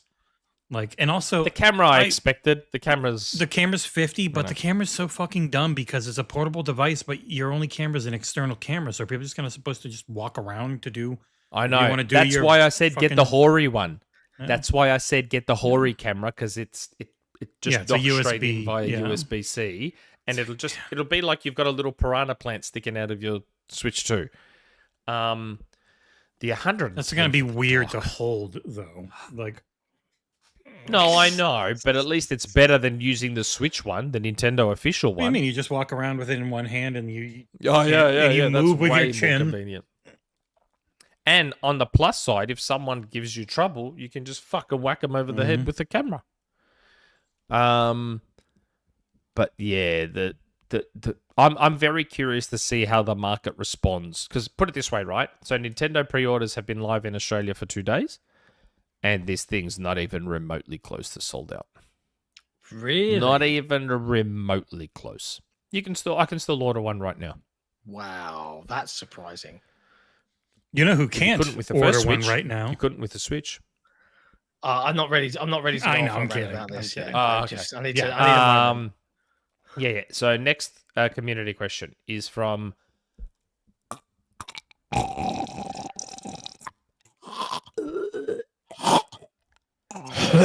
Hytham.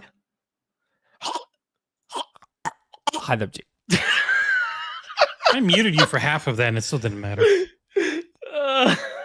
The Nintendo Direct is cool, I'll say, but I do sometimes wonder about backwards compatibility and even games being cross-gen or even Switch 1 games upgrading to Switch 2 versions of those games moving forward. But otherwise, we'll see how it plays out with Switch 2 and such. P.S. If you gents invite Tom Warren, I'd like to ask him a Halo MCC question. Nothing nasty or embarrassing or anything, just something nice and all. I'd only be interested if it was nasty. So or that wasn't... embarrassing. It's a statement. It wasn't a question. Yeah. Yep. Thanks for Thank that. you, Hytham. As Hytham? always. But we will get Tom on. We'd like to get Tom on.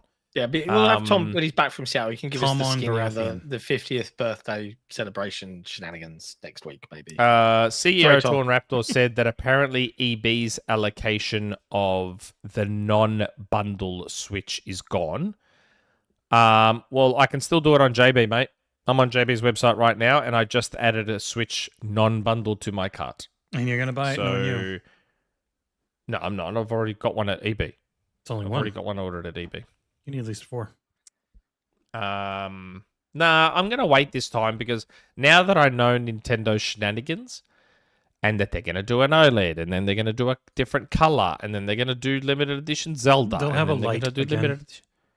Yeah, and they'll do. I'm not going to get the light. I never got the Switch Lite. The Switch Lite was probably arguably one of the biggest wastes of money in the history of video games. So I think I'm going to wait a little bit longer this time. Also because of how goddamn expensive it is. But No yeah. dumb console warring in the chat.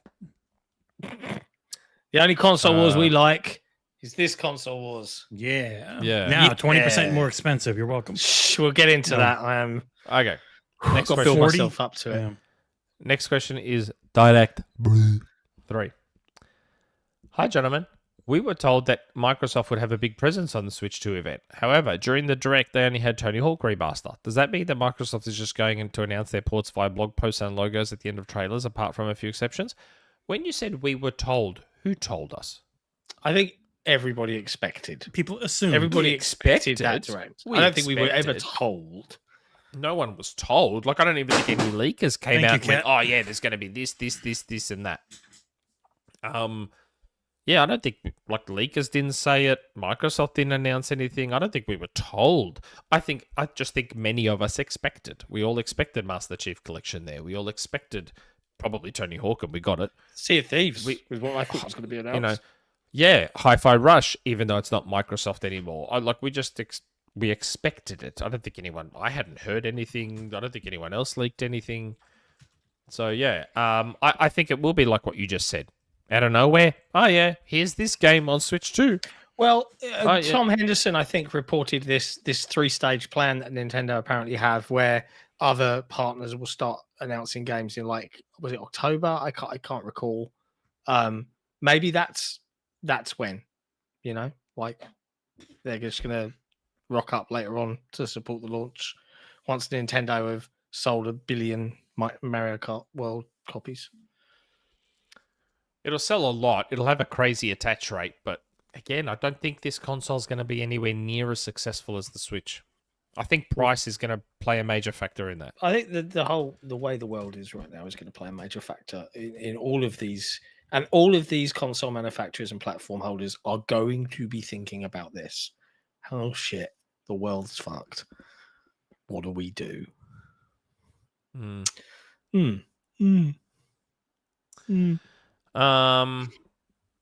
Okay.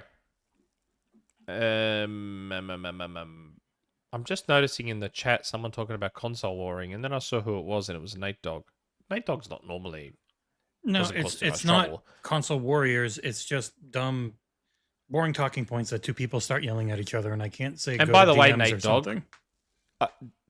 You did ignore that I said games are subjective. I said take games out of it. I said I'm an ecosystem guy in terms of features, hardware, this, that, the other. Games are subjective. Just because Metacritic doesn't say Xbox has the best games, that doesn't And, mean that yeah, Xbox doesn't have the best games. the for only me, one- you, this person, that person. The only one first That's party silly. truly matters that much with is Nintendo.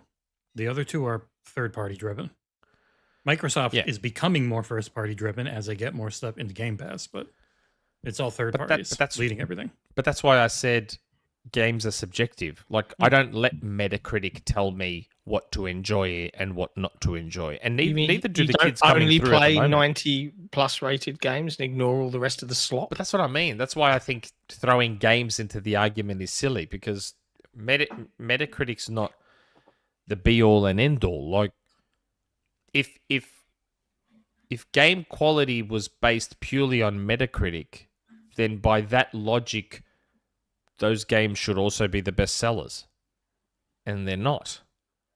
So it seems like the wider public don't particularly care about Metacritic as well, because as far as I can tell, the most played games in the world aren't the highest Metacritic rated games. No. So Shock. I don't even know if anyone. that's why I didn't. That's why I don't normally chuck games into Nope. the ecosystem argument, because games are such a subjective art form that, again, like, don't let Metacritic tell you what to like and what not to like. In the end, all Metacritic is a few individual. It's a bunch of individual opinions on games, and someone just mashes them all together and comes up with a number. Yeah, and they don't mash well, because you have 5 point mixed with 10 point mixed with And 20 you've got point mixed with weightings, 100 and you've point. got this, Yeah. and you've got different scales involved. One site uses stars, and then what does Metacritic do? It takes 3 out of 5 and makes it 6 out of 10 when it's not actually 6 out of 10. And Metacritic, And like anyone that uses everyone has differences. Like, you didn't used to think a 10 should go to a best in genre. You thought it had to be like best of all time. just a perfect video game. Yeah. Just a But, like, perfect video game. Everyone has that different thought. There is no scientific method to review scores. That's why I don't throw games into the ecosystem part of it. I know there's deeper discussion to be had there, but we're not going to have Because that now, but- eventually it's all about games. It's just that for PC, Xbox, and PlayStation, they all have most of the biggest games. they all have great games. Yeah. Pretty much every single console ever released in history has had at least some great games on it. So that's why I don't put games as a very important part of an ecosystem. I never has. I know that's a weird thing to say. I'm well aware of how weird that sounds. It's because of the assumption that they all have them. They all have great games. Yeah. I had an Not that they Atari don't Jaguar. matter. Yeah. I had an Atari Jaguar, and even that had a few great games on it. Like, the Ouya had some great games on it. Like, every platform has great games. So, but then the Jaguar had this fucking stupid controller that no human being was able to use properly, and then the Atari, like, anyway, I'm an ecosystem guy, and that I don't include games as part of that. 99 Rukin. Or did I ask that? No, Nope, I haven't. We're asked on that one. 99 Rukin. I made it just in time to ask a question. Also, howdy everyone. With the reveal of the Switch 2 and how Nintendo fumbled it, does Microsoft have a chance to do a Sony from the Xbox One reveal, but with a new Xbox handheld? No, too far away. Well, yeah, I don't think the Xbox handheld is that close. No. And 2, I still don't think that Xbox's rumored handheld is going to be what it should have been to be able to do what you're alluding to here. So, a true Series S handheld can do what you're alluding to here. So 2027. The super. No, don't worry about years. I'm talking about just the hardware in isolation. A proper Series S handheld can do what you are alluding to in isolation if it existed. The PC hybrid thing, no, But because you the always- Switch it's a Switch, it's a console. Okay. So the Asus thing we'll get into later. I know we keep having this problem, but the next Xbox and the next Xbox handheld, yes, they'll be PCs, but they will play I know. all of your old games via emulation. I know. And the I know. entire experience is still console. That's what they're Yes, I going know. for. So the the Xbox handheld of 2027 is the portable Series S. We'll see what it actually is. It's a portable series. I know S it's going to that have a can console also play- OS and all that sort of stuff. It'll be I'm a just- portable Series S that can also access the Windows. It'll be Windows based, but the experience of using it is supposed to be it's a console experience. Yeah. That I know. Yeah. That I know. And it's funny how they didn't change the OS at all. No. Looks, it looks more boring. It's a bit more color. It's a bit more colorful. Like the icons look a little bit different. That's it. Everyone gave Microsoft so much shit for keeping the OS the same. Now Nintendo's doing it. It's okay when Nintendo does it though. That It's is familiar. literally a phrase that someone wrote in the chat as a kind of joke, like in a WhatsApp chat I've got Yeah. running, and it just keeps getting quoted. It's okay. It's okay when Nintendo do it. Because Nintendo's done it. Again, That's I don't right. have a problem with it. Again, this isn't me complaining. This is me saying how it's funny how when Microsoft does it, it's the worst thing ever. But if Nintendo does it, so good. This will be the big test, I think, for the Xbox OS is to keep quick resume, which it should. You would think it would, but it is going to be new and different, so it's not a guarantee. So that's the hell. Those are all of So them. that's the last of the Nintendo questions. Indeed. Yeah, Salva. That's what we forgot to talk about while we're still talking about Nintendo. You So there was almost an got your article. wish. I almost got my wish. I almost got my Super Nintendo Switch name. Almost got it. Heartbroken. 2021. I put out that tweet. I made the logo and everything. I used the Super Nintendo font and I made the logo Super Nintendo Switch. And they said they were considering it. They were considering that name. Now, their reason for not using the name was dumb. Something was dumb. around... It wasn't a stupid reason. It was because why this didn't one will still play old things, but the Super Nintendo didn't play Nintendo games. But I know, but also it's much Correct. more. It's like Wii to Wii U. The Yes. Wii U messed up because people just thought it was a new Wii and not a new whole thing. Yeah. So that's why they didn't do it. Yeah, I but don't- yeah, what their reasoning was reasoning weird. though was like, oh, well, the Super Nintendo couldn't play Nintendo games. It's like, so this thing plays Switch games and soups them up. It's literally a Super Nintendo Switch. It's actually what this console is. It is a Super Nintendo Switch. To me, it's the perfect name, but I understand the whole Wii U situation and they wanted to stay away from it. But I would have preferred that they just said that. Yeah. I would have preferred that they were just up front and went, look, guys, so I understand the nostalgia behind Super Nintendo Switch, and it's a very fun name, and it would have been a great throwback. But after the Wii U, we learned some lessons around naming, and we didn't want to confuse customers. That's all they had to say. Holy shit! I don't, yeah. I'm gonna add this on. But goddamn, Super Nintendo Switch would have been amazing. It would have been a cool name, but I understand why they didn't. Now, while we were talking about Nintendo pricing, so something that's exclusive, because we all love our exclusives, right? Exclusive to American customers, because we can all pre-order the Switch just fine. I've already pre-ordered mine, Just pre-ordered one for fun. but you Yanks can't. You can't Why is pre-order that? yours yet. Why is that? Now, I'm gonna Well, apparently it's because of the orange man. right now. Let's be upfront here. To be I'm not fair, going to get into the politics of this, but this tariff bullshit, right? And look, if you're sitting there and you're like, I can't believe they're talking about Trump negatively, I'm going to immediately block and unfollow them because they John, put look at the politics stream. into my game. Can I say something before you start, though? People were blaming Trump for the Switch price to begin with, which is wrong. Yeah, That was Nintendo's pricing straight up. That was just Nintendo. I had heard about this price back in January. So clearly Trump wasn't affecting... Well, no, it was the 20% price- on. They were expecting 20% because if you look at the Japanese price, it's like $330 for Yes. just Japan. It's very cheap. And American pricing leads the way. But yeah, who knows? It's probably they just know that they can, so they would anyways. Because if that's the case, why is it so expensive in Australia? Do you know what I mean? If it's the Trump tariffs, why is it $700 in Australia?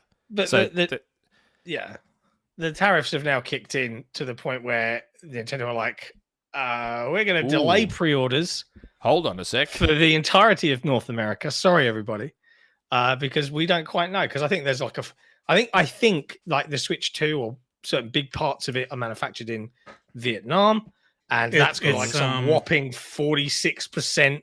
Yeah, it's monster being shipped tariff from Vietnam, and they shifted a lot of stuff to Vietnam and Cambodia to avoid the tariffs in China and stuff. Yeah. Anyways, look, without getting into the politics of it, because there are snowflakes out there that can't handle any criticism of a beloved leader. Apparently,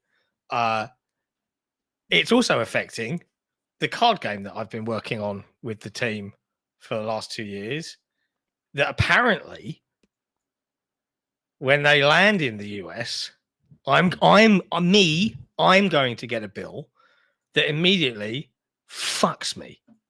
So, from my perspective, I'm kind of annoyed about it. And I think that this whole fucking thing is so painfully dumb. And like, if you're sitting there thinking, it's going to be good in the end, good luck. Good luck. Let's see what happens. But for me right now, I'm furious about it because it's going to genuinely screw me over personally. No one else has to pay that. I do. And I don't know yet quite what's going to happen. I've heard some things that say that if it's already on the water, I'm going to be exempt. But I don't know because it's all such a complete fucking shit show. I will say that Nintendo, I thought it was interesting when we did the live stream for the Direct. We were, where's the price? Where's the price, you fucking jerks? What is this? And then, you know what Nintendo will do if they're smart? What? Don't up the price with the tariffs. Eat it and be the good guy. They'll turn around their pricing blunder disaster right quick. If they turn around and go, you know what? Despite the tariffs, $449,499. They'd look like heroes then. And they'd still make money because we know they're making money on that fucking hardware at that price. Yeah. This is also, and it's going to mess everybody. Like, I think that, I can't remember who said it, but like the smartest thing that rich people ever did was convince you that the reason you're struggling is because of other poor people.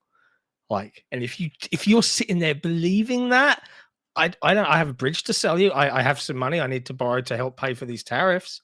Because like, I don't know what else to say at this point. But I did think it was very shady / sneaky of Nintendo to not put the price in the Direct. Because why? Because they knew that people would be like, what? And the reaction would be immediately negative. And they snuck it out on a little blog post afterwards. Very, very sneaky. Hey, JB1521, Jez said he heard the Switch 2 price was supposed to be $500 from the beginning. Don't worry about what Jez heard. I told you guys back in January.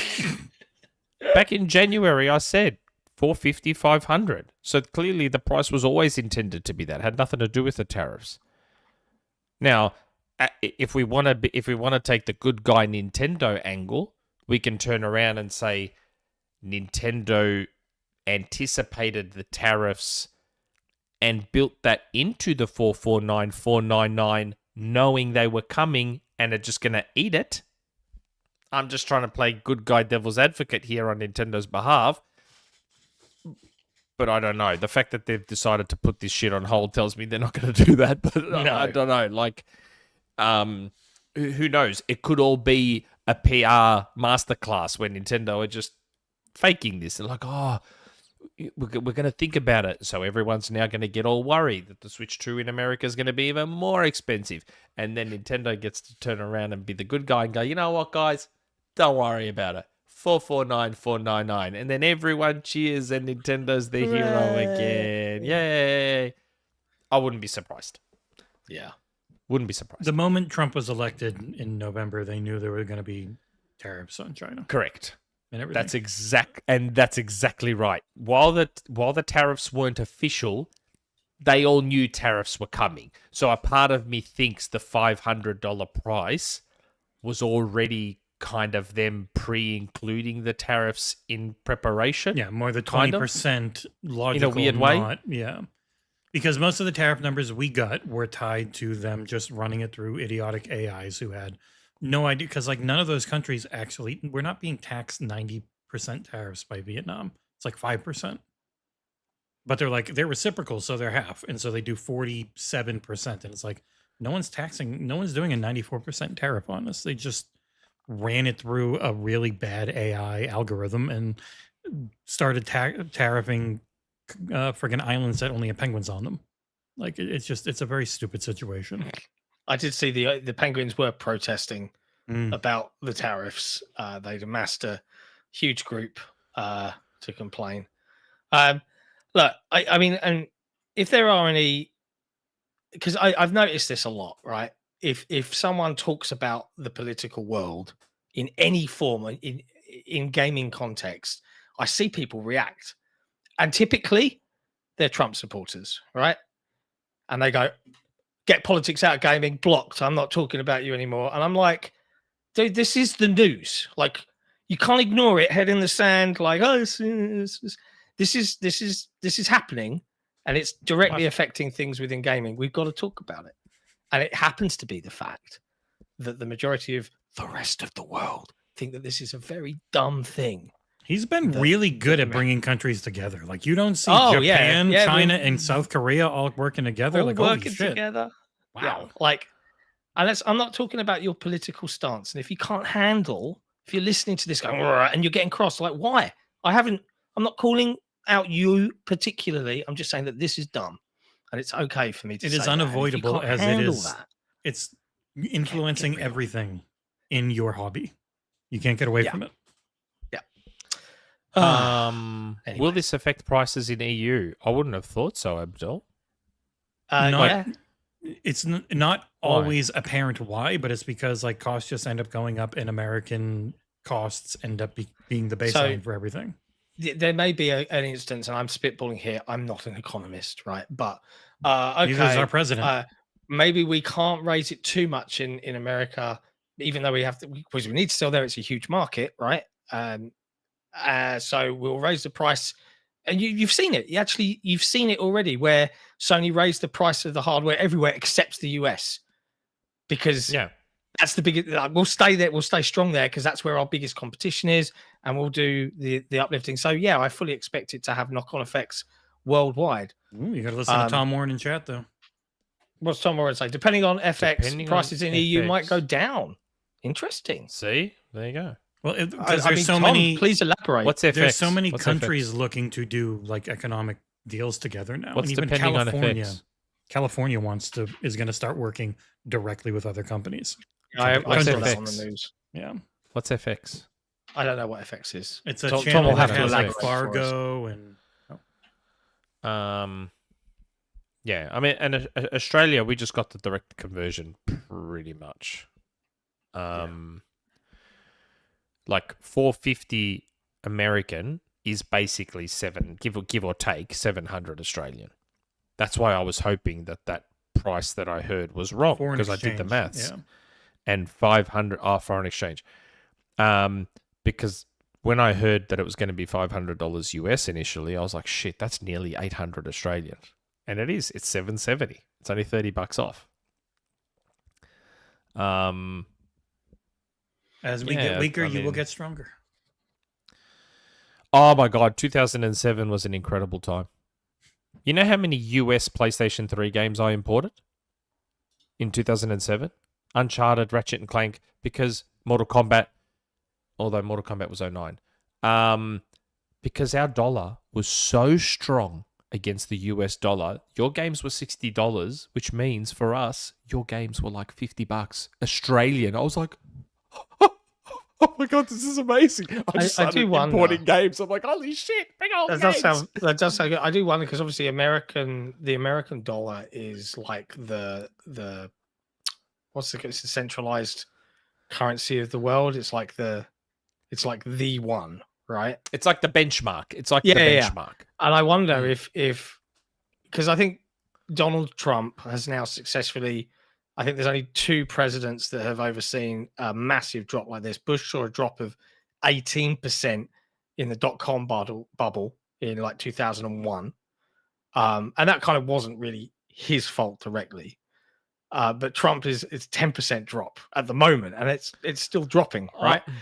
So, like, what's that going to do? Imagine a world where the dollar is no longer in that position because the rest of the world goes, "Hang on, America, what if we change this round?" I saw that comment by Lydian Master. It wasn't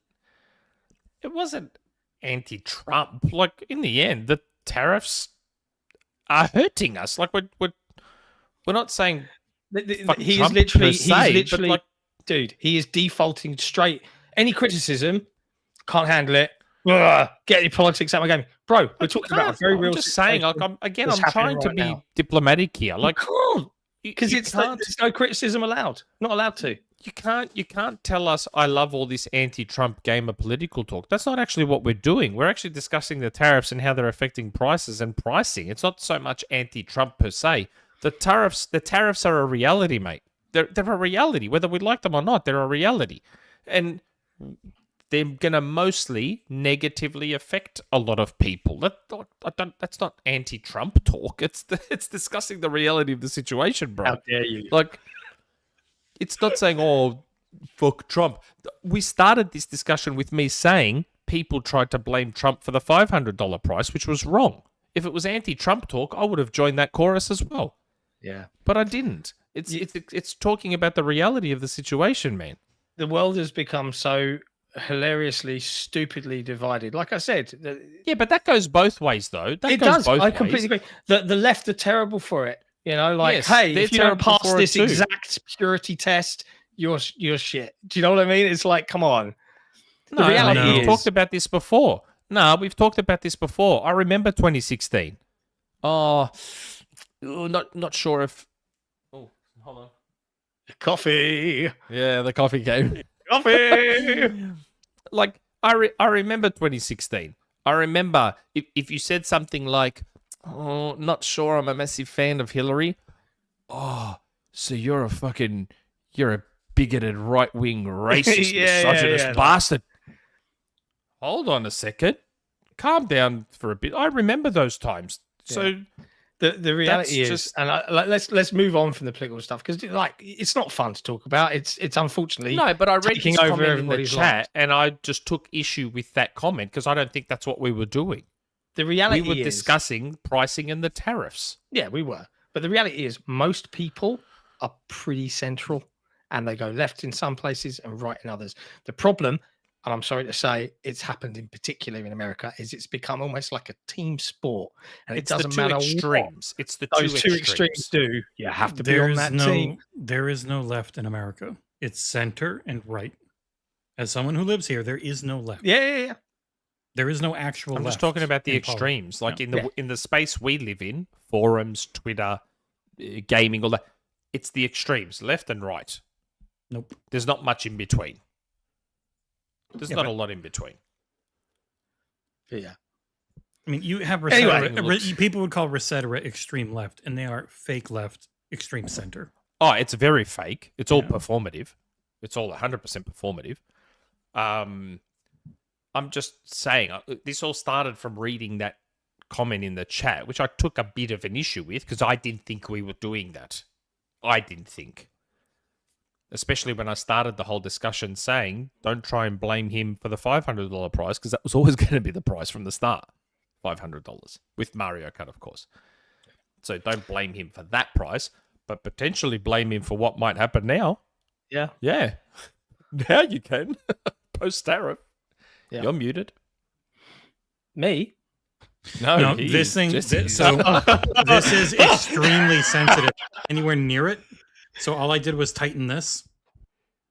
Oh, he's got a Shaw mic. Yep. He sorted When did he himself get out. that? He couldn't help it, and he's got one that's better than ours and more modern, Nick. So what happened to your other one? It's right there. Ah, how come you're not using that anymore? Because it sounds better. That one drove me nuts. Same. I had some weird Microphone. software thing where it kept resetting itself, and then it would just sound like shit. But yeah, I forgot what I was talking about now. Finn, you know what? I understand what you're saying there, Finn, but I don't think the timestamps will be as gross as you'd think.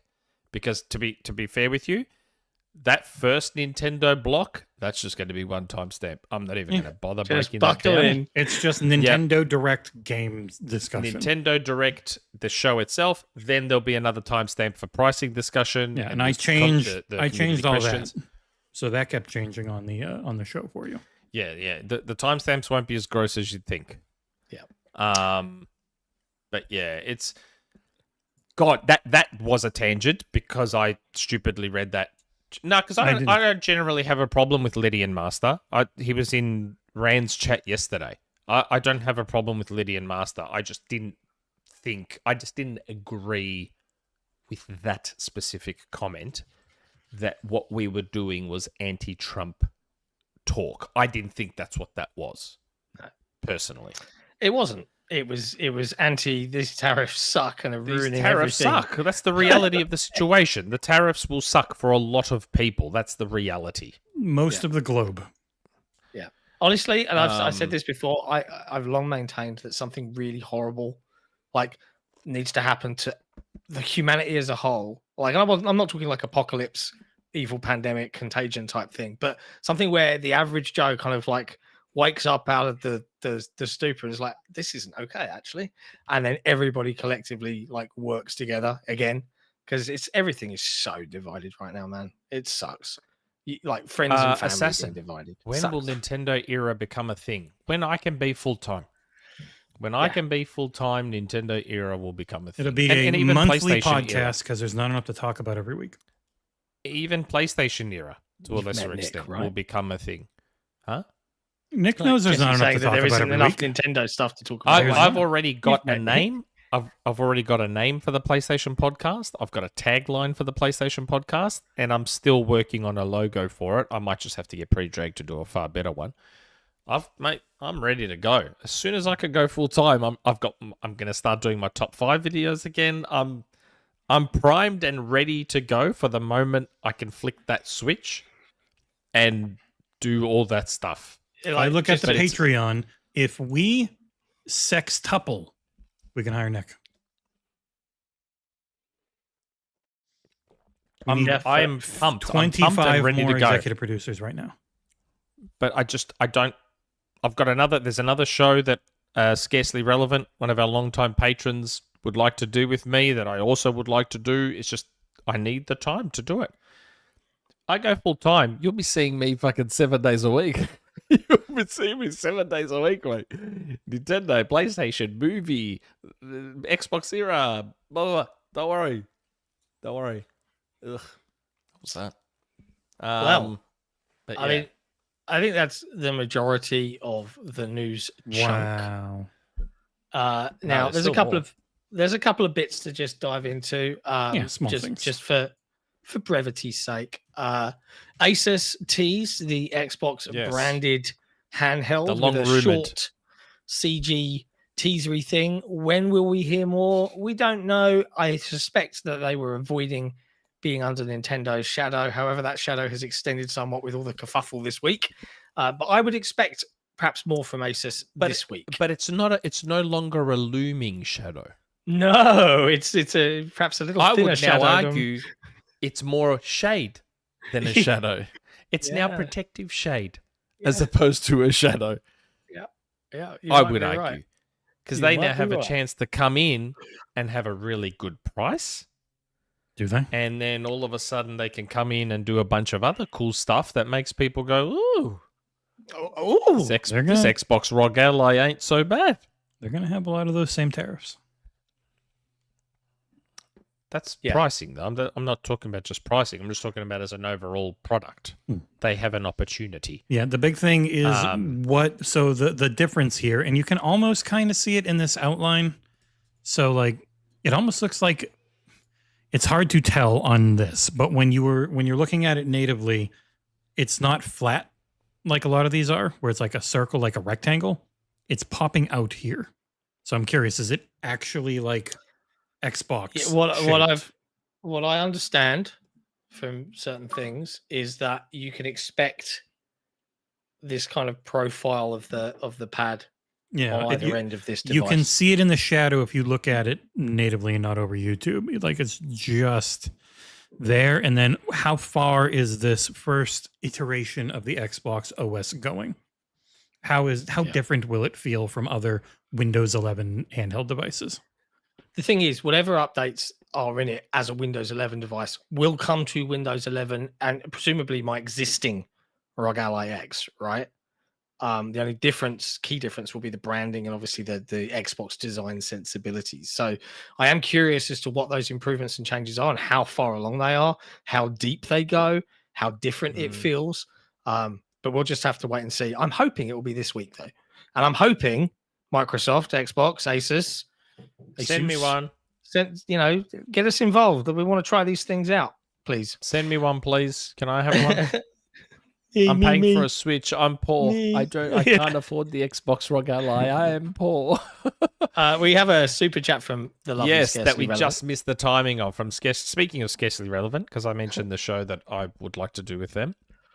For Nintendo to eat the tariff, they would lose their entire profit margin and an additional 5%. Napkin math from manufacturer and security industry person who just had to factor tariffs with Japan. Okay. Well, again, I didn't know the math on it. I just... They're really big. So the tariffs, instead of being like, oh, it's 50 or $100, it's like, no, it might be like $300-400. Well, again, I was just trying to attempt to play devil's advocate to try and paint Nintendo as a good guy. Clearly, that might not happen. Yeah. God, could you imagine if the console ends up getting even more expensive in the US? It might. I think that's likely the reality. I don't see Nintendo swallowing any of the costs. No way. The only thing this late of it is that it doesn't make it more expensive other places. But in America, definitely. Because if it was, because of these tariffs, it's got to be $650 to $700 in America. It would have been a lot more for everyone else. It might not have been that, but it would have been more. That would make it 1,000 in Australia. Yeah, I don't think they would have. They probably wouldn't have done a 1-to-1, but you never know. Nintendo, I don't know if it's because Nintendo has a headquarters. I just assume it's because Nintendo has a headquarters down here in Melbourne. They tend to be fairly good to us. And I say that relatively speaking, but Nintendo tends to be relatively good. Like their retail games, you've been able to get them in Australia for like $70, $80 for years. Like they've been really good about it. Even their digital games have always been well under $100, while PlayStation and Microsoft were always $100. So Nintendo's generally been fairly good to us. You clipping your nails? Up until now. No. Yeah, I know. Why are you doing that now? I'm not. We just heard it. Oh, I wasn't clipping my nails. I was fiddling around with my pipe. Sorry.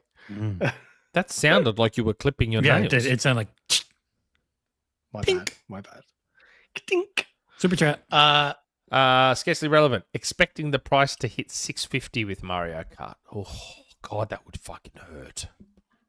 Surely Nintendo just takes a small profit and goes maybe $550. Well, no, they're already taking your money. That's just for us here. They're already set and taking pre-orders everywhere else. It'll be too late to change anything. I'm talking about Americans now. I'm not talking about Australians. Yeah. No. Yeah, we've got our money. I've already got my pre-order. They're not going to eat any of it. Why would they? Yeah, no chance.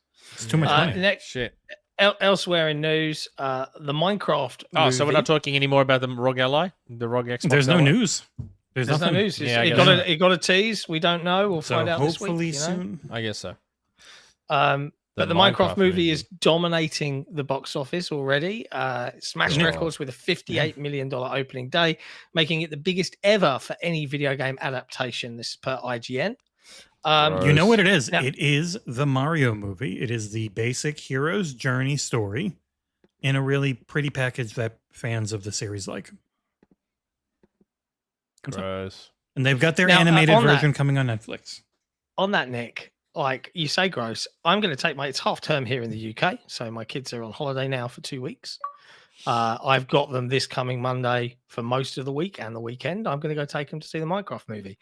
I would love to talk about it as a part of Sick of Nick's Flicks on a future Patreon exclusive episode. Mhm. Will you be taking your little ones to go see a Minecraft movie at the Cineo they've seen Mall? the trailer. They've seen the trailer, and even they think it looks crap. Yeah, they Well, have Nick's And they both taste. play Minecraft.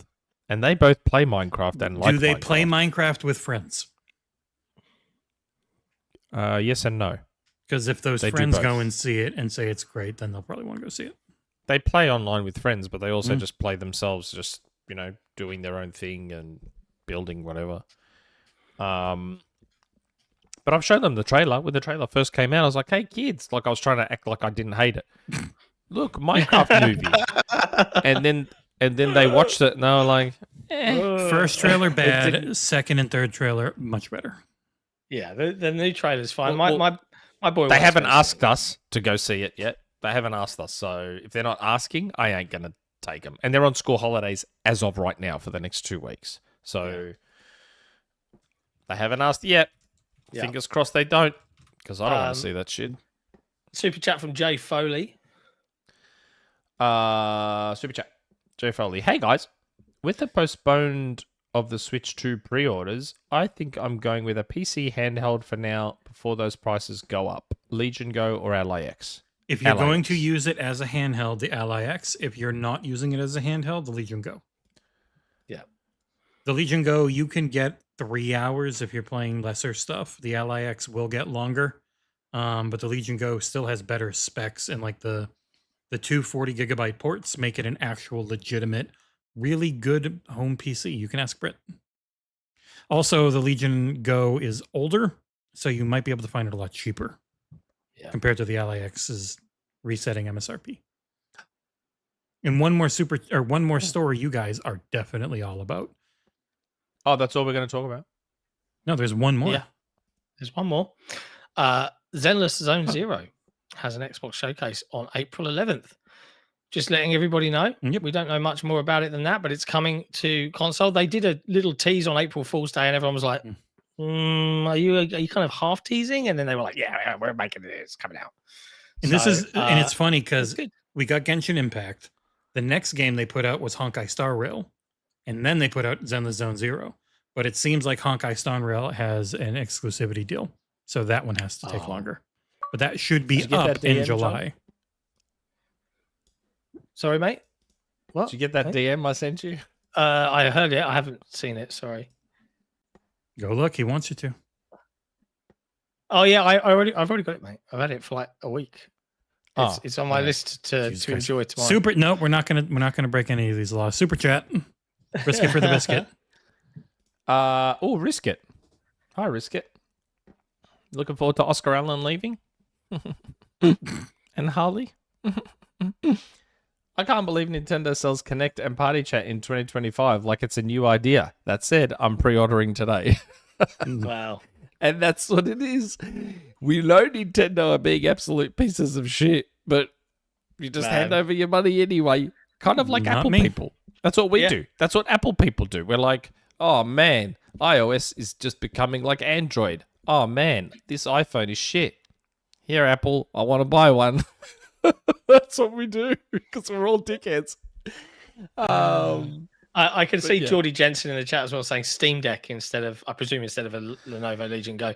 The only thing I would feel say like the is Steam Deck is so limiting to only Steam if you are only. already on Steam or that's where you want to build your library. Like if you are an Xbox Game Pass subscriber, I would absolutely go the ROG Ally X, and it's faster for Steam games anyway, and you get more compatibility for Steam games anyway because it's like actually if you can't Windows stomach PC. if you can't stomach feeling like you're playing on a PC, Steam Deck gives that feeling of a console more, but you still have to deal with a lot of PC issues. My Steam Deck has rebuilt itself like 3 times. It's better about updates.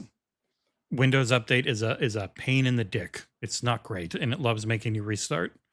But overall, if you're an Xbox and a Game Pass customer, you don't want a Steam Deck. Yeah, Steam Deck feels too limiting to me. Like you can get As nice everything as the device except is. you can get pretty much everything except for Game Pass on it. Yeah. But you have to then you're know right, what you're Joza. doing. You're right, Joza. Minecraft Legends was free on Twitch Prime. Twitch Prime's amazing, man, for free games. And it's funny Like, that they've talked about it. They still can't get any market share over Steam. and you like, man, they're all GOG games too. So many of them are GOG games. A lot on of Twitch GOG, Prime. a lot of Epic, and the occasional Microsoft Store and Xbox. Yeah, they did Wolfenstein: The New Blood or the old. Yeah, no, Bethesda's New on Blood? there all the New time. Blood. Yeah, they've done Fallouts. They're doing Minecraft Legends at the moment, and they give you 2 codes. They give you the Xbox and the PC code. Yeah, because Minecraft games aren't playing anywhere. They have their own launcher and everything. They really focus on. Yeah. But that's it. That's the news. I think that's it, isn't it? That's the whole kit and caboodle, my friend. We've also managed to tackle the majority, the lion's share, one might say, of those Patreon questions. So it leaves us with a few to end up the show. But before we do that, we've obviously got to settle another score this week with a little game of Name a Game.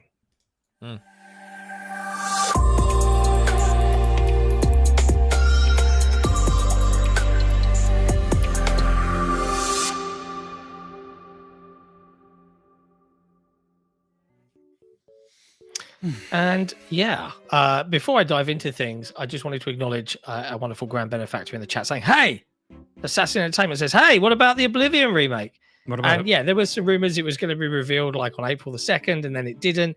And we've heard that the Bethesda have delisted some of the original trailers for on the current deluxe existing version. edition on Steam?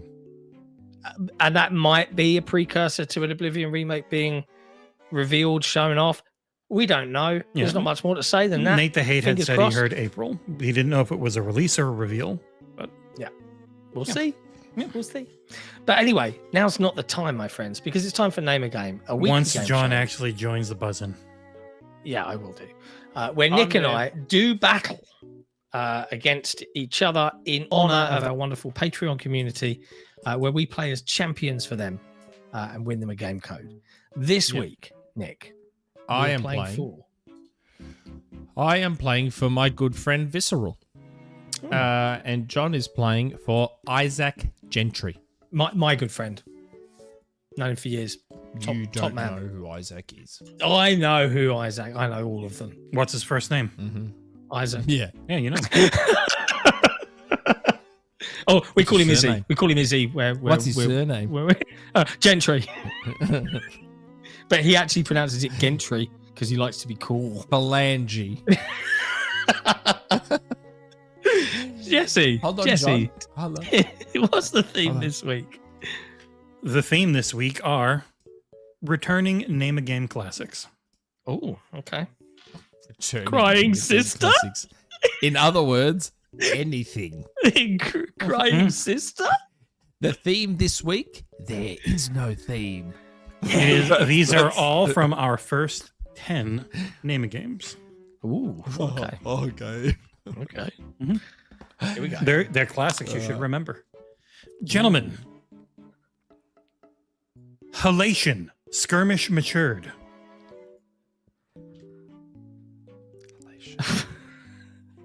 Oh shit. job. Shit. Nick, Halo Combat Evolved. correct? Yeah. As I said, they're ones we've done before. Yeah. The skirmish matured was like, Gentlemen, number 2, as I clear the buzzers, is Penetrate the Pattern.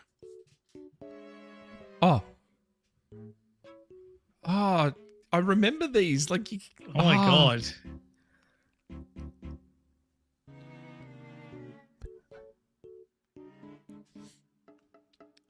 I don't know. I'm drawing a blank no. today. Starting the timer. Penetrate the pattern. 7. It's 6, 2 words. Is the game 5, 2 words? 3, 4, 3, 2. Nick, Into the. I don't know. I was gonna say Into the Breach. nope. All right, that was it. Timer is up. It is Enter the Matrix. Oh, Oh yeah. fair. I've realized quickly that Into the Breach isn't it. Because I'm like, how is Pattern Breach? Yeah. Gentlemen. Into that was right though. No, Enter the. I know, but like into that could also be that. Yep. Ass Gorilla Republic.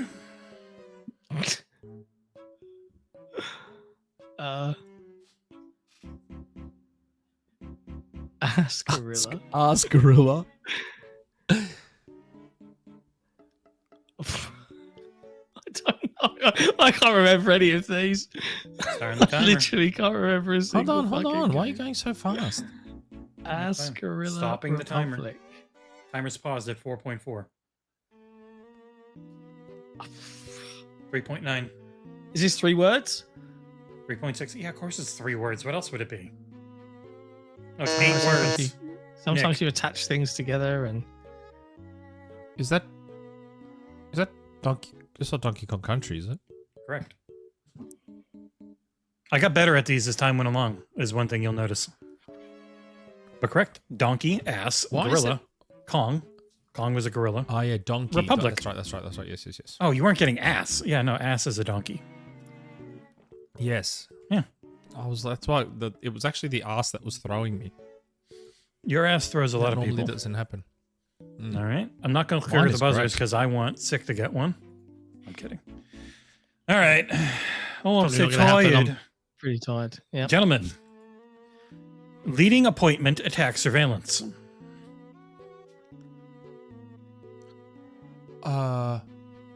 Leading. Oh, appointment. what's the second 2 words?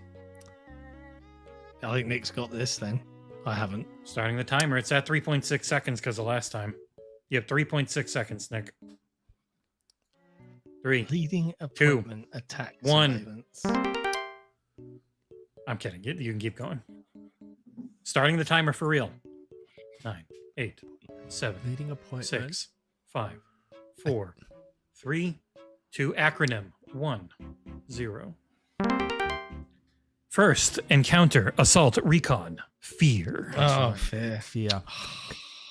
God, I do remember that one now. I know. A lot of these are bringing back painful, memories isn't it? now. It's Like they're coming back painful. again. It's pain. I hurt. Nobody in chat got it. Wow.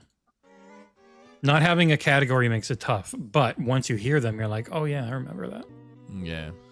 Halation and Beastly and, intersection, recent boundaries. Beastly intersection. Fucking hell. Beastly. I was just like drawing a complete blank today. Sorry, Isaac. I've let This you music's down. kind of on brand.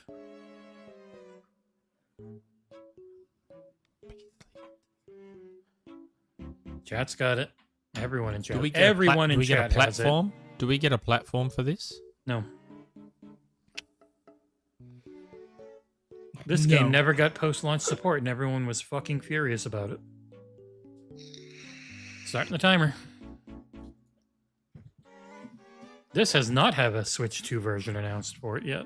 5, 4, 3. Nick.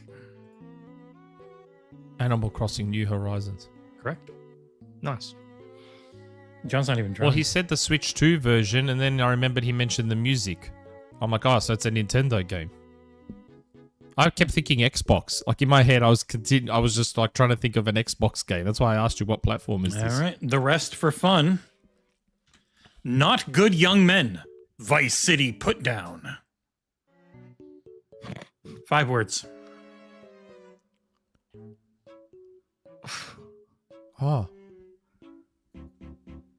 God, Oh. I actually got to look up the whole name again. I forget it.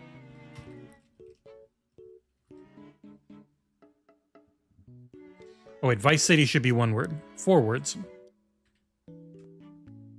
I know what Vice City is. Yeah. I know what Vice City is. I'm trying to think of the rest of it. Bad dudes. It is not 2 bad dudes. -0. Not good young men. Cocaine. Oh. Bad Boys, Miami.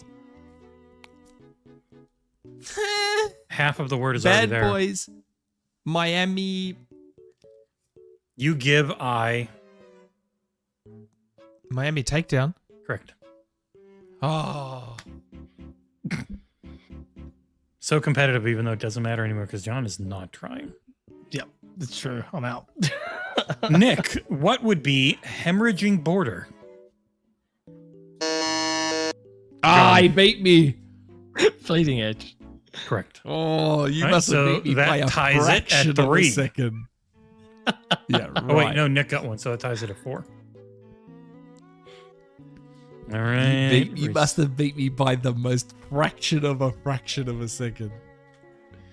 Ingot Cog Stivcinko, the apparition Ouchie. Ingot Cog Stiff. How many Cinco. words is this? How many words is this?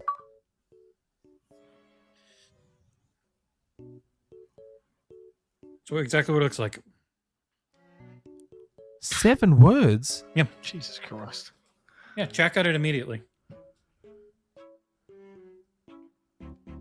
Ingot, cog, stiff, chinko. So something 5. Got a super chat from Assassin. Jesse, you should have put in the one with the game where you told Nick and John the answer on accident, since they never got a chance in the first place. It's happened twice. I'd have to look it up. Oh, Sam. I know what this is. I know what Go, this Nick. is. Yeah. Go, Nick. Metal Gear Solid 5, The Phantom Pain. Correct. Yeah, That's yeah. another point for John. All right. What? John's taking the lead. I don't know how. Thanks, mate. Gentlemen, vegetables against reanimated corpses. Arboretum bloodshed. John. Plants Oh. versus zombies. Damn it. Garden warfare. Correct. 3 more points for John. I like this. I like these rules. And yeah, I like these DM'd Visceral. I DM'd Visceral earlier this morning when I woke up at like 6:15 or something. I was like, just letting you know, I'm saying sorry in advance because I'm playing for you today on Name a Game. What do you mean you've been winning like in advance. all year? No, we're even. John and I are pretty much neck and neck. I was just so used to you losing almost every week last year. Yeah, Right. we're 50-50 this year, pretty much. Boop. Final one. I think John's up Is- by like 1. Perished or functioning. Exorbitant coastal barrage sphere. Nick. Dead or Alive, Extreme Beach Volleyball. Nope. Yeah, correct. What? All right. Fuck off. One more for wow. And Nick, John eventually won Thank you. Thank you. 9-8. It turned out. Congratulations, Yeah, Isaac. right.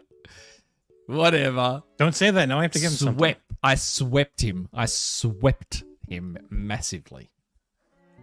That was a You sweep. did. You did. Yep. Correct. That was the sweep to end all sweeps. All That was a right. sweep week. I was about to say that was Congratulations. sweeps week. Yeah. Congratulations to Visceral. Please reach out to Jesse either on the Discord Visceral or actually will reach out, unlike most. on the Visceral Xbox Era actually will. forums. And we'll give you one of the game codes that we've been withholding from Nick. There's hardly any left. He takes them all. Now, as we round off the show, you've obviously heard a lot of the community questions being asked. A lot of them were focused on, funnily enough, Nintendo this week. But as always, our community comes through with some other more curious oddities to, have the team deliberate over. And that is one of the perks of being an amazing Patreon supporter. If you too want to be like those legendary people, head over to patreon.com/XboxEra, where you get the chance to sling us a question every single week. And as a friendly reminder to all of our patrons, both those watching right now or listening on Spotify during the week, we are having our first ever Patreon town hall on Monday. So the 7th of April. The details are up on patreon.com/XboxEra. You are welcome to drop a note, come and join the call live in Discord, turn on your microphone and come and chat to us. It isn't so much community questions. It's more talking about what we're doing this year, some of the plans we have, some of the struggles, what's next, all of that fun stuff. So you're welcome to come and tag along. But we've got a few community questions left to round off the show today. Nick, take us away. You look so determined. I'm not sure. He's I'm not just sure. checking something because I just saw Not Jack in the chat, and I feel like I don't always see Not Jack. So I noticed that. I was like, oh wow, Not Jack's in the chat. Is Not Jack in the chat a lot? I don't think so. Sometimes he I is. feel like he's not. He's an OG patron. He is. Not He's Jack. one of the. He's like literally one of the OGs. first we've ever had. There's also a super chat from Ashashim. I did it. I read it while Jesse. we were doing the game. Oh, did you? Oh, Yep. sorry. Okay. You were so locked in on the game. I get it. Yeah. And I don't know. The reason I looked so thin and I'm sort of hesitating is because I don't know if John sort of gave the patrons enough. He did. Focus. For him, he waxed lyrical. It didn't feel like he really meant it, but he did say the words at least. I don't know. Like when because John's only here every second week now, I feel like when I host, He almost when wasn't I on this host- week. Yeah. When I host and I have the Patron Shout segment, I really make it a point. You make love to their ears. You are just so into it. Basically. Like Yeah. I have to hold back from taking my top off to show how much I appreciate them. I have to hold back. The bottoms are off, but no one can see that. Yeah, under here there's nothing, but up top I have to wear a top. But you are Greek, so it's so hairy that it would look like you're just wearing shaggy pants. Yes, that's right. Oh, I don't know because my legs are quite white. You're I might shaving them? blind everyone. But I really make it a point to point out how much we appreciate the patrons. How much the I'm patrons not make sure if you you a quite point. do that. Like, you've progressed. Don't get me wrong. You've made progress from basically not even acknowledging their existence to now saying something. I just think it could be better, is what I'm saying. That's all. Ow. Anyway, but I get maybe that's just a me thing. I'll take your Not everyone's the same. feedback on board. I think your hat's Okay. doing all the talking, John, when it comes to how you feel about the patrons. Yeah. That's why he's wearing the hat. Mhm. That's his subliminal message to you all. That's right. There's only like two, I think. It's all the forum, and it starts with Yeah. Jesse brother. Yeah, it starts with Jesse Brother, which maybe we should have read this one out. Yeah, earlier but we before about South of Midnight. shoulda, woulda, That's coulda. fine. Okay. Happy podcast 257, fellow Anglo-Saxons. How many racist grifters does it take to screw in a light bulb? Or more appropriately, screw over a game? Now that AC Shadows tickled the racist taint of certain gaming coverage YouTube channels, South of Midnight should make those same racists blow a wad in their tighty whities. I finished Avowed and had moved on to AC Shadows, and now South of Midnight, excuse me. South of Midnight is a great game so far. Loving the story, platforming abilities, and the music especially. Michael Lusk's Benji The deserves soundtrack. at least a nomination at the Keeleys. Then I saw this part where someone helps... Oh, there's some spoilers here. There is some big spoilers here. Is there? Yeah. It's So in should I read it or It not was in read your preview, John. It's literally the part where you're following Oh, Mahalia. yeah, I suppose. Yeah. No, We it's- just didn't have the then full I context. talk for about at it that in point. the review. Okay. Then Following I saw Mahalia. this part where someone helps slaves flee the South, and my first thought was, here come those same YouTubers to say horrific shit to elicit reactions from decent folk, just so they can pull the whole, I'm not racist, you're just woke bullshit and get more clicks. The saddest among them are the actual black people who try to appeal to racist right-wingers with the whole, I'm still cool, look how much I criticize other black folks act. I know this sort of stuff makes you guys uncomfortable, so my question is, can you forgive me for making you say this out loud and for feeding the trolls? I'll just have to feed the trolls my fetulence. Fetulence? Is that right? Is that the right way to pronounce it? Devour feculence, Nick. Feculence. All right. Because sometimes the C can be pronounced as a ch sound. Yeah. Sometimes. But to put that So I just- monosyllabically, eat shit. Yeah. Amazing hat last week, by the way, John. Well, he's Thank also wearing it this week. I am. That's why I put it on for this question. Yeah. I mean, that's fine. I was just reading a question. That's okay. Yeah. I feel like the grifting had started with South of Midnight quite a while back. Oh yeah, they were. Yeah, over it. they were listed and Sweet Baby is listed in the credits as having worked on it. So,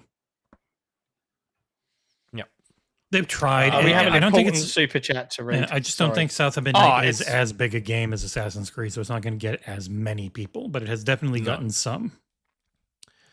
Oh, I'll read that super chat. It's a dumb super chat. Collingwood is a terrible team. It's from Risk It for the Biscuit. Collingwood is a terrible team. I'm taking this moment to announce that I'll be supporting the Mighty Eagles going forward. Also, Harley will never leave. So, I don't know why Risk It is saying that. Collingwood is currently in the top 4 with a 3-1 win-loss record. So, we're 3 wins, 1 loss, which is the second best in the competition.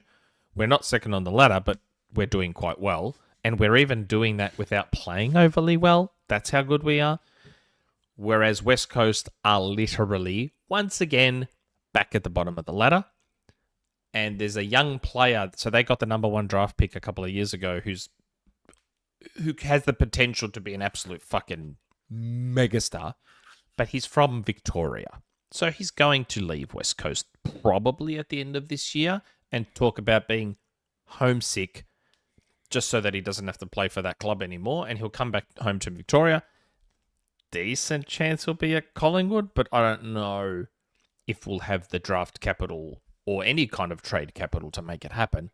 But I'm fairly confident that Harley will nominate probably Collingwood or want to nominate Collingwood because he said it in an interview before he was drafted that he would like to play for Collingwood. These are the Because we get cutscenes the big I crowds. would skip. Yeah, because Harley likes to play in front of the big crowds, Risk It. That's what he said. He said Collingwood number 1 because of the big crowds, Geelong number 2 because he was a Geelong supporter growing up, and then his number 3 choice was whichever team drafts him. This is a Geelong ass reply. Mate, he's going to come to Collingwood, buddy. Decent chance he's going to come to Collingwood. I don't know, but decent chance. Scarcely relevant with a relevant super chat. I am here to redress the balance. The Eagles blow chunks, and Collingwood is better than the Eagles. I don't just make things up. Collingwood's a good team this year, and the Eagles are not. The Eagles suck again. They won the Super Bowl. Speaking of Collingwood, next question. Good old Collingwood. Hello, John, Nick, and Jesse. Okay, we finished Sengoku era Japan in Assassin's Creed Shadows. What era and location do you want to see next? Good old Collingwood. By the way, a couple of weeks ago in headlines, misspelled title was put up for the news piece, 15 years of Playground. It had me thinking, Nick, have you ever eaten 15 euros? No, That would I have kill not you. eaten 15 euros. That's a lot Yeah, of bread. I wouldn't. No. Yeah, the bit that, like, I wouldn't be surprised if I could eat 15 euros worth of meat, but that bit, that would be a lot to have that much bread. You would be a seagull on the beach having your stomach explode. From, And it's funny that you antacids. asked that question because I had souvlaki for dinner last night. I had a pork souvlaki with chips and tomato and onion and tzatziki and mustard. To go back to the actual question, we know where they're going. They're going to China on mobile. They're going to Germany on... Is that where the Hex one is? Yeah, Hexas, or the Hex Hexas, one I think, Germany? like Eastern Europe. I think it was Germany. The first thing you'll do is go back to the Caribbean with the 4 remake later this year. You know where they should go? There's no reboot. They literally Australia. have completely rebooted the story outside of the thing already. They're Go not, to Australia. you really to want to the bring up times your when- Aboriginal and how you treated them? No, well, I was going to say they could do it How where it's Nick like all the personally British, treated them. all the British prisoners, all the British prisoners. Oh, don't bring me into this. I was just trying to defend you. That wasn't- era. It wasn't a great time. It would be one. It would be one of their more recent. No, it was not. Yeah, but what would you do in recent Australia? Well, no, it There's has to be nothing- recent. You haven't existed that long. I'm saying I know. they normally go back to like the 14th. Like this is 1500. Yeah, I know. They go back like thousands of years. Yeah. Last People question. should stop asking for remakes. That's what I think. Death to remakes. Last question. And this was kind of weirdly a news topic, but not really a news topic. Yeah. So I'm glad it's a question. Skedaddle. Hey guys. What do you think about the talk of Titanfall 3 possibly being announced at the Game Awards 2025? It honestly feels like a vicious cycle. Every time there's hype, we get our hopes up, only to hear again that it's not happening. I'm trying not to fall for it this time, but it's hard not to get excited. Oh, and Nick, Jez says you have a gold toilet? What's the deal with that? Okay, so Skedaddle, to your first part of the question. I saw that. I saw a tweet come up in my For You that apparently there was 2 leakers that reckon Titanfall 3 is a thing. And I didn't see the Game Awards part. But it's funny that you say that. And the reason I say that is because one of my OG sources reached out to me for the first time in a long time. And we were having a chat. And they said to me, this was about, I want to say a month ago. And this OG source said to me, remind me in a few months, I have something to leak you. I'm like, a few months? I'm like, seriously? They're like, yes. I go, why can't you just tell me now? They're like, I don't want to tell you now. It's something to do with the Game Awards. So I was like, oh. So now I'm just reading that about Game Awards, and I'm like, hold on. There's only one thing at the Game Awards every year. It's got to be the same. No, I know. I just thought kidding. it was an interesting coincidence that this source of mine mentioned the Game Awards and something that's going to be at the Game Awards. And now I'm reading about the leak of Titanfall 3, allegedly, apparently, at the Game Awards. So I'm just wondering if that's what my source was going to mention. I'm playing the music now, so Titanfall everyone 3. thinks this is a rumor mill. God damn, I hope so. Because Be I cool. would shit a chicken if I'd be very, Titanfall very- 3... You would shit your legs? Very pleased to see Titanfall 3 from Respawn. Oh my god, if they announced Titanfall 3 and PlayStation my- 5 exclusive. yeah, right. Oh my god, like they have to nail the multiplayer if they were to do that. Like if they do Titanfall 3, they have to absolutely nail that multiplayer. Go back to what made the first multiplayer great and make the necessary tweaks for it. Oh, Titanfall. What a game. What a fucking game. Not as good as 2, but yeah. Look at I mean, you can't see it on my camera, but up there, there's still, to this day, from launch day, my Titanfall foil poster is up there.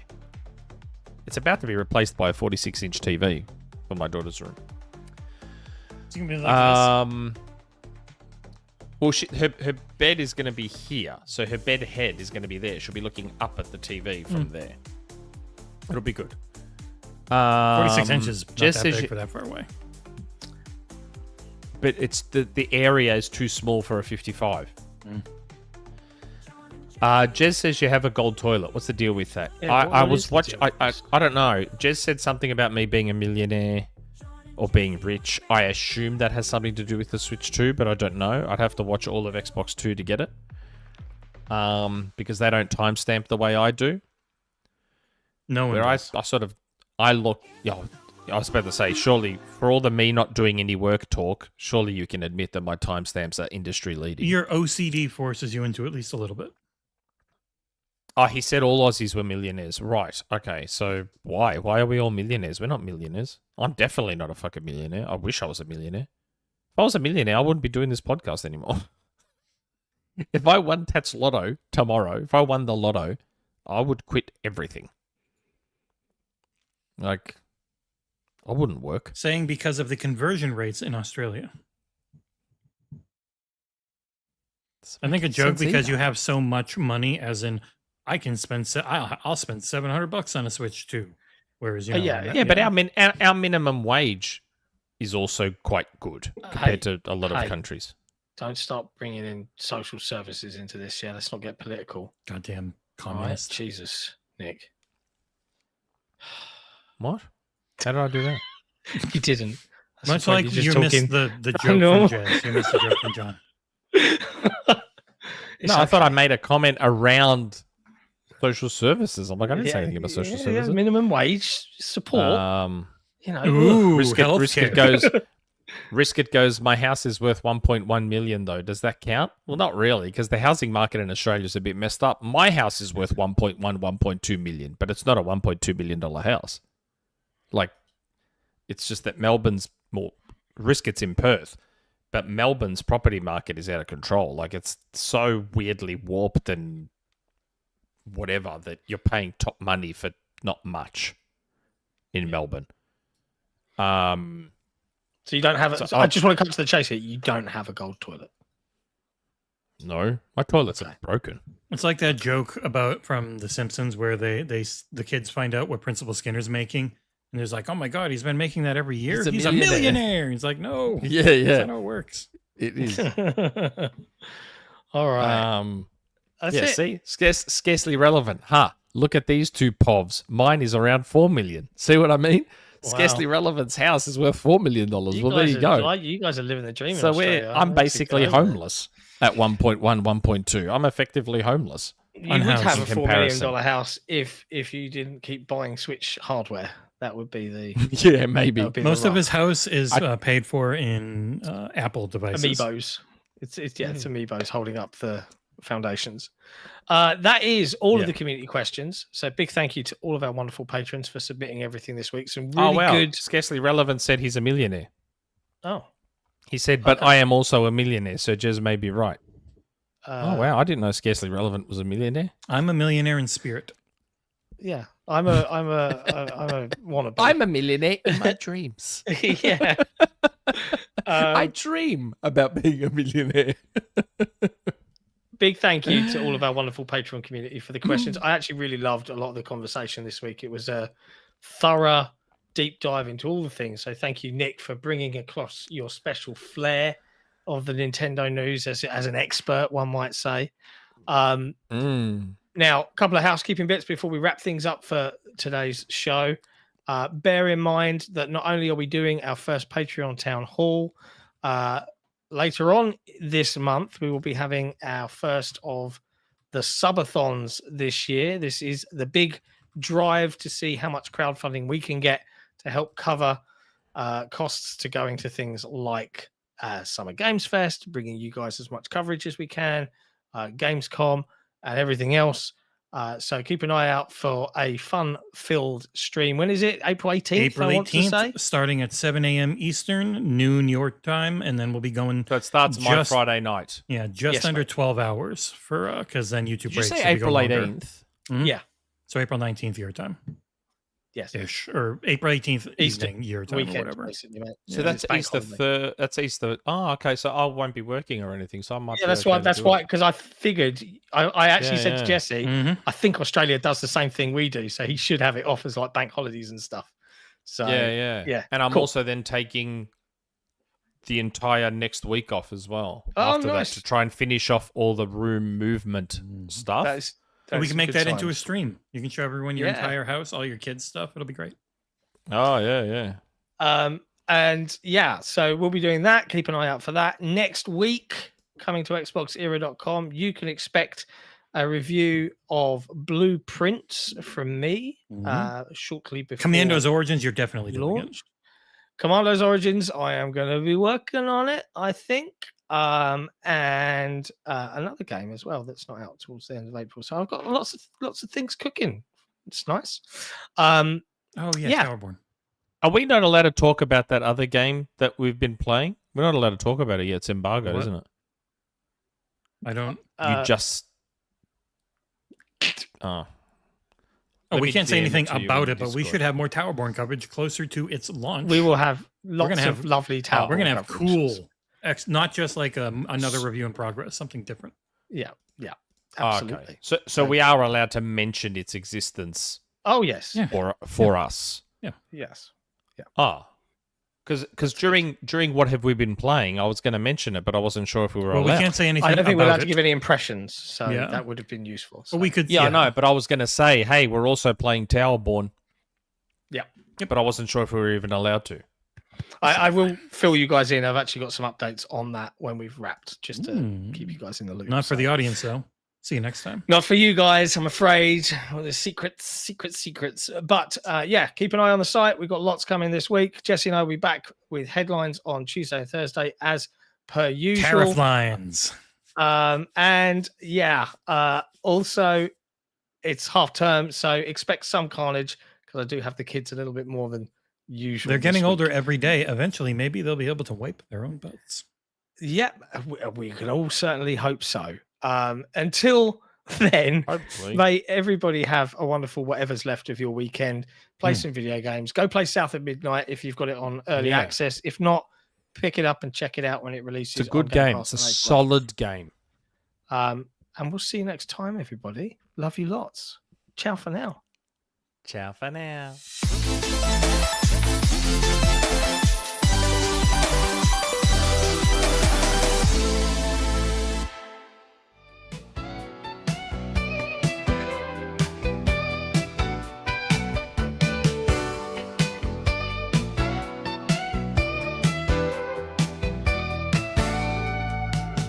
Love is a burning thing and it makes a fiery ring. Bound by wild desire, I fell into a ring of fire. I fell into a burning ring of fire. I went down, down, down, and the flames went higher. And it burns, burns, burns, the ring of fire. The ring of fire.